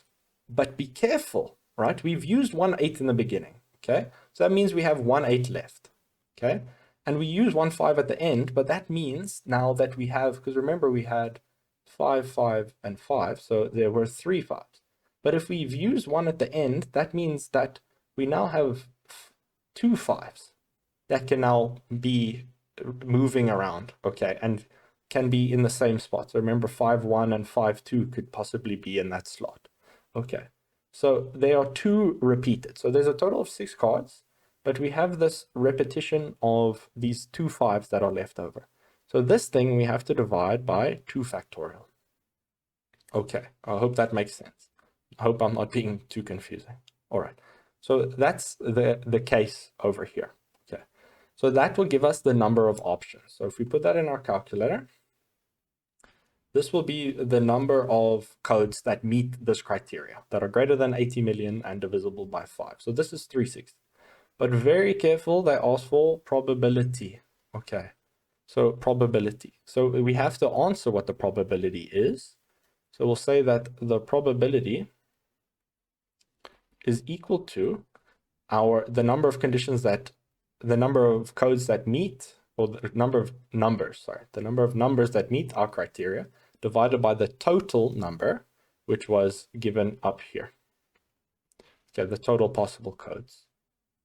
So if we do that, you'll find that the probability is 0.11. Alrighty. Okay, so now let's look at this one. They say if a 9th numbered card is added to the above set of 8, and 15,120 unique 9-digit numbers are created. Then what numbers from 0 to 9 could be on this card? Okay, interesting question. All right, so let's have a look. What happened when we had 8 cards, 8 numbered cards? Well, when we had 8 cards, there were rather, this number of options over here, okay? And what we had to do is we had to divide by this 3 factorial and 2 factorial because of these repeated digits over here. Okay, so let's have a look at this thing over here. So before, I'll write here before. So before, what we had is we had 8 cards, okay? But we had, so before I'll just write out over here, before. So before we had 3 5s, right? So we had this group of 3 5s and we had this group of 2 8s. All right. So that was happened before. So before, what we did is we said 3 factorial over 2 factorial. Okay. So a possibility, and this gave us 3,360 options. Okay. But now we add another card. Okay. So let's think. Over here, you see how what we don't have is a 1, we don't have a 2, and we don't have a 6, and we don't have a 9. Okay. So those, what we don't have, right? So that's not going to, none of that is going to make a duplicate, right? Because say if we add a 3, you see now how we have 2 3s, and we're going to have to then again divide by 2 over here. Okay, 2 factorial. So let's think if we added something that we don't have, okay, like a 1, 2, 6, and 9. So what will happen now, okay, is we're going to be dealing with 9 factorials because there's 9 cards, okay, and there's still only this groupings, okay, because we have these unique cards. There's no double, there's no doubles or triples, there's no duplicate cards. So in this case, we still only have these duplicates. Okay, so we say 3 factorial over 2 factorial. So let's test this. If we put that in the calculator, we get this. All right, we get, so I see now, if you don't, let me correct this. If you don't put a times here, you'll get a error in your calculator. Okay, so sorry what I said about earlier, but yeah, you do need a times. If we do this, we get 30,240. All right, but that is not what we were expecting. So it's not possible that we add a 1, 2, 6, or 9. That's not possible. Okay. Because that's not true, because we need to be getting 15,000 and we got 30,000. Okay, so it's not possible that we add any of these numbers. Not possible. Okay, let's say we add another 8. Okay, so let's say we add one more 8. Okay, so if we add another 8, what happens is now we have the number of 8s that we have. Okay, so I'll just say that the number of 8 cards that we have is 3. Okay, so what we do now is what's going to happen is we're going to have 9 factorial, okay? But now we still have 3 5s, but now we have 3 8s. So instead of this 2, because when we had 2 8s, it's now 3. It's now this 3. Okay, so let's see what happens then. Let's see what value we get. So we put this in our calculator, 9 factorial over 3 factorial times 3 factorial. We get 10,080. Okay, which is also, is not 15,000. Okay, because remember that 15,000 our goal up there. Okay, so now let's say, okay, what happens if we add a 5? Okay, if we add a 5, right? So remember this was only true when we added an 8. Okay, let's see if we add a 5. If we add a 5, okay, now for our number of 5s is now 4. But remember, our number of 8s is still what it was in the original, which is 2. Okay, because remember up here, when we add an 8, we still have, the number of 5s we have is still 3. Okay, that's why it was 3 factorial, 3 factorial. Okay, so let's see when we add a 5, we get 9 factorial because we have 9 cards, divided by So now we're going to have 4 factorial because we have 4 5s, and we have 2 factorial because we have 2 8s. So if we do this, we get 9 factorial over 4 factorial times 2 factorial. Still doesn't work, right? We get 7,560. Okay, which is problematic again. So what else can we try? Let's look at the next slide. Okay, so we've tried 1, 2, 6, 9, 8, and 5. This is an 8. 8 and 5. Okay, so what we haven't tried, obviously, is 3, a 4, a 7. Is that everything? Yeah. Okay, so what we haven't tried is this. So if we add one of these cards, let's see what happens. So before we had the number of 8s that we had was 2, and so that's equal to 2, and the number of 5s that we had is equal to 3. So that's not going to change over here. But what's going to change is now we're going to be having 2 3s. Okay, before we had 1 3, but now we're going to have 2. So look what happens at the bottom. So now we're going to have 9 factorial over 3 factorial for the 5s times by 2 factorials for the 8s. But now we have to times by 2 factorials because we're adding a duplicate 3. Okay, because if you look at our cards, there was already a 3, but now we're adding another one. So there's a duplicate 3 that you see over here. So if we test this, we will get, so in the calculator, 9 factorial over 3 factorial times 2 factorial times 2 factorial.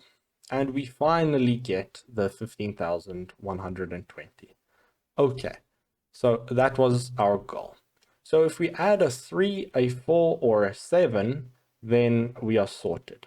Okay, so if we look at the question, they say, this is not the question, it was this one. They say what numbers from 0 to 9 could be on this card. So on the card could either be a 3, a 4, or a 7. Okay, let's look at the next question. So for this next question, it says the length of the sides of a rectangular shape are determined by throwing a regular 6-sided red die and a regular 6-sided green die. Okay, so just a normal dice. So from 1 to 6 for the red and 1 to 6 for the green. Okay, and they say the length of the sides of this rectangular shape is determined. Okay, so let's say in the red you roll a 3, that'll be a 3, and in the green, let's say you roll a 2. Then this will be 2. But you could roll a 6 and a 6, a whole bunch of different things. Okay, so make sure you understand that before you look at the problem. Okay, so let us look at the problem. If I could go to the next slide. All right, here we go. They say, determine the probability, so we're going to have to do a probability, that the area of the rectangular shape will be greater than 12 units squared. Okay, so if the area is greater than 12 units square and have a perimeter less than 22 units and never be square. Okay, so this is a perimeter and never be square is another condition. Okay, so we could say not square. Okay, so let's think of things that we have to exclude. So I know a lot's going on over there. Let's look at the easy one over here.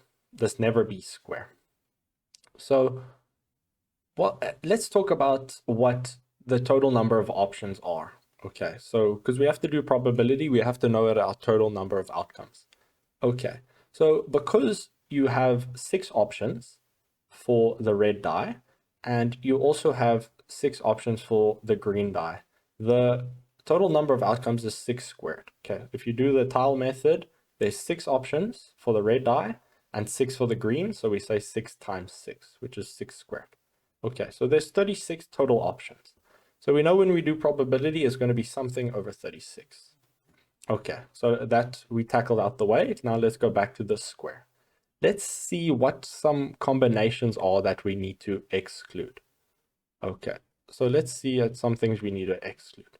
So squares, okay, that will be if the length and the breadth is the same. So if you roll the same number, if you roll a 1 and a 1, if you roll a 2 and a 2, a 3 and a 3, a 4 and a 4, a 5 and a 5, and a 6 and a 6. So those are some things we need to exclude. Okay, because they're squares. Okay, now let's check perimeter. Okay, so it has to have a perimeter less than 22 units. Okay, so let's say if we have 6 times 5, if we have 6 and 5. So, well, if we look at perimeter, so in this case, if the one die is 6 and the other one's a 5, so if you look here, we have red die, green die. Okay, red die, green die. So if the one is a 6 and the other one's a 5, the perimeter is 11. Okay, so I shouldn't write this under exclude just yet. We need to test it. Okay, so we're testing 6 on the red and 5 on the green. Okay, so if we have a look at this, the perimeter, we need to be careful. So the perimeter, if the red is 6 and the green is 5. So if we look at area for this, you'll find that the area is 6 times 5, which is 30. And that meets the condition where it's greater than 12. Okay, so it meets that condition. So this is for the area. And if we look at the perimeter, we just say double 6, so 12. So we say 12 plus double 5 is 10, which is 22. So we have to exclude this because they say less than. Okay, the perimeter in this example is 22. So we have to exclude 6 and 5. Okay, we have to exclude 6 and 5. I'm going to, I'll leave it for, we can move over to the next slide. Okay, so we have to exclude 6 and 5. And obviously we have to exclude 5 and 6. Okay, so if, remember this is red die, green die. Okay, so there's 2 different options there. Okay, let's try 6 times 4. Okay, well, when I say 6 times 4, I mean 6 on the red die, 4 on the green die. So if I try that, if I work out the area for this, the area is 24, which works for my first condition. My area condition is good. And if I check the perimeter condition, I say 6 doubled is 12, 8 doubled is 8, 12 plus 8 is 20. So actually, it's not in the exclude. We can now start a new table called the include table. Okay, so this is the first thing we found so far that meets our condition. Okay, and obviously the 4 times 6 will also meet our condition. Okay, if it's a 4 on the red and 6 on the green, it's the same as if there's a 6 on the red and 4 on the green. Alrighty. Okay, now let's try, we tried 6 times 4, let's try 6 times 3. So I'm going to do it here in the middle for us first, and then we'll decide does it go that way or does it go that way. Alrighty, so 6 times 3, area is 18. So we meet our area condition. For perimeter, we have 12 plus 6, which is 18. So it gets put in the include column. Cool, 6 times 3, and obviously the reverse of that. Cool, so this is looking promising. Nice, let's try 6 times 2. 6 times 2, the area is 12. So it doesn't meet our area condition because, again, they say greater than. So it has to be greater than 12. And the area here is 12. So this goes to our exclude column. Okay, 6 times 2. Okay, and obviously if 6 times 2 isn't big enough for the area, 6 times 1 isn't big enough. And also I should put the reverse as well. I should be putting 2 times 6 and 6 times 1 and the reverse. Sorry, the reverse is 1 times 6. Okay, so one thing I want to say here is you don't actually need the exclude table. I'm using that as a, it's good to keep track of, and I'm also using it as like a bit of a teaching tool. It helps for you to see what's actually happening. So the explanation helps a bit. But remember, we only want to find the things that meet this criteria. So we only really are concerned about the thing in the include table. Okay, so let us now try, we've tried 6 times 5 and all those things. Now let's try 5 times 4. Okay, so we've already tried 5 times 6. It's over here. It doesn't work. Okay, and we can't try 5 times 5 because it's square. It's down here. Okay, so 5 and 4. The area of that is 20, so it meets our condition. The perimeter is double 5 is 10. Okay, we're back. So not sure what happened there. The perimeter here is 10 plus 8, which is 18. So this gets put in the include column. And also the reverse. Okay, sorted. Now let's try 5 times 3. The area of that is 15, so it meets our area condition. And the perimeter is 10 plus 6, which is 16. So that gets put in the include column as well. 5 times 3 and 3 times 5. Okay. Awesome. Let's do 5 and 2. 5 times 2, that is 10. So it doesn't meet our area condition. So we know immediately to the exclude column and also the reverse. Okay. And obviously 5 times 1 will also be excluded because it doesn't meet our area condition. Okay, let's try 4 times 6. We've already tried 4 times 6 down here, and we know it works, so we're not going to do 4 times 6. And we've also seen that 4 times 5, well, technically down here, it works. Okay, so we need to try 4 times 3. Okay, again, we can't try 4 times 4 because it doesn't work over there. So we can't try 4 times 4. So we try 4 times 3, and you'll see that the area of that is 12, and it's not greater than 12. So it goes to the exclude column. I'm not going to write it in the exclude column because we're going to go quick. We're going to go quick now. If it doesn't go in the include column, we're not that concerned about it. So 4 times 3 won't work, 4 times 2 won't work, and 4 times 1 won't work. Let's try 3 times 6. Well, 3 times 6 is already here, so we're not going to try that. Okay, 3 times 5, well, we check in the include column, it's there. 3 times 4, have we tried it? No, we haven't tried it. Let's try 3 times 4. Okay, 3 times 4, the area of that is 12 exactly, so to the exclude column. And then obviously 3 times 3 won't work, and none of those will work. Okay, what about 2? If we look at 2, so you'll see that 2 times 6, we've already put in the exclude column. Okay, and there's okay. So 2 times 6 is in the exclude column. 2 times 5, have we tested that? We have tested it earlier, and it was in the exclude column. So that's over there. 2 times 4. Where's 2 times 4? I don't think we've tested 2 times 4. If we do 2 times 4, you'll see that the area is 8. So none of that's going to work, and none of the ones would work as well for the same reason. You could check. So that means only these are included. These are the only things that are included.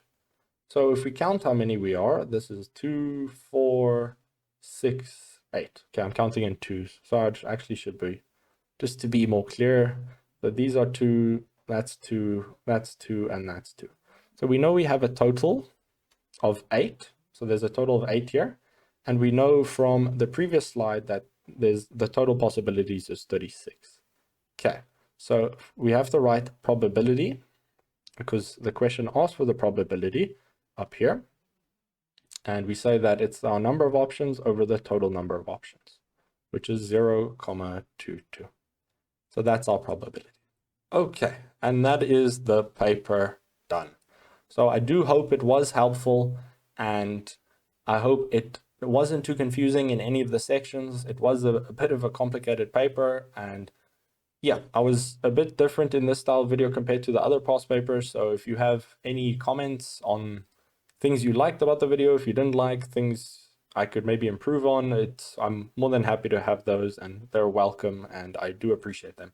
But otherwise, all the best to those writing prelims and finals soon. Wish you guys all the best, and yeah, thanks guys. Thanks for watching.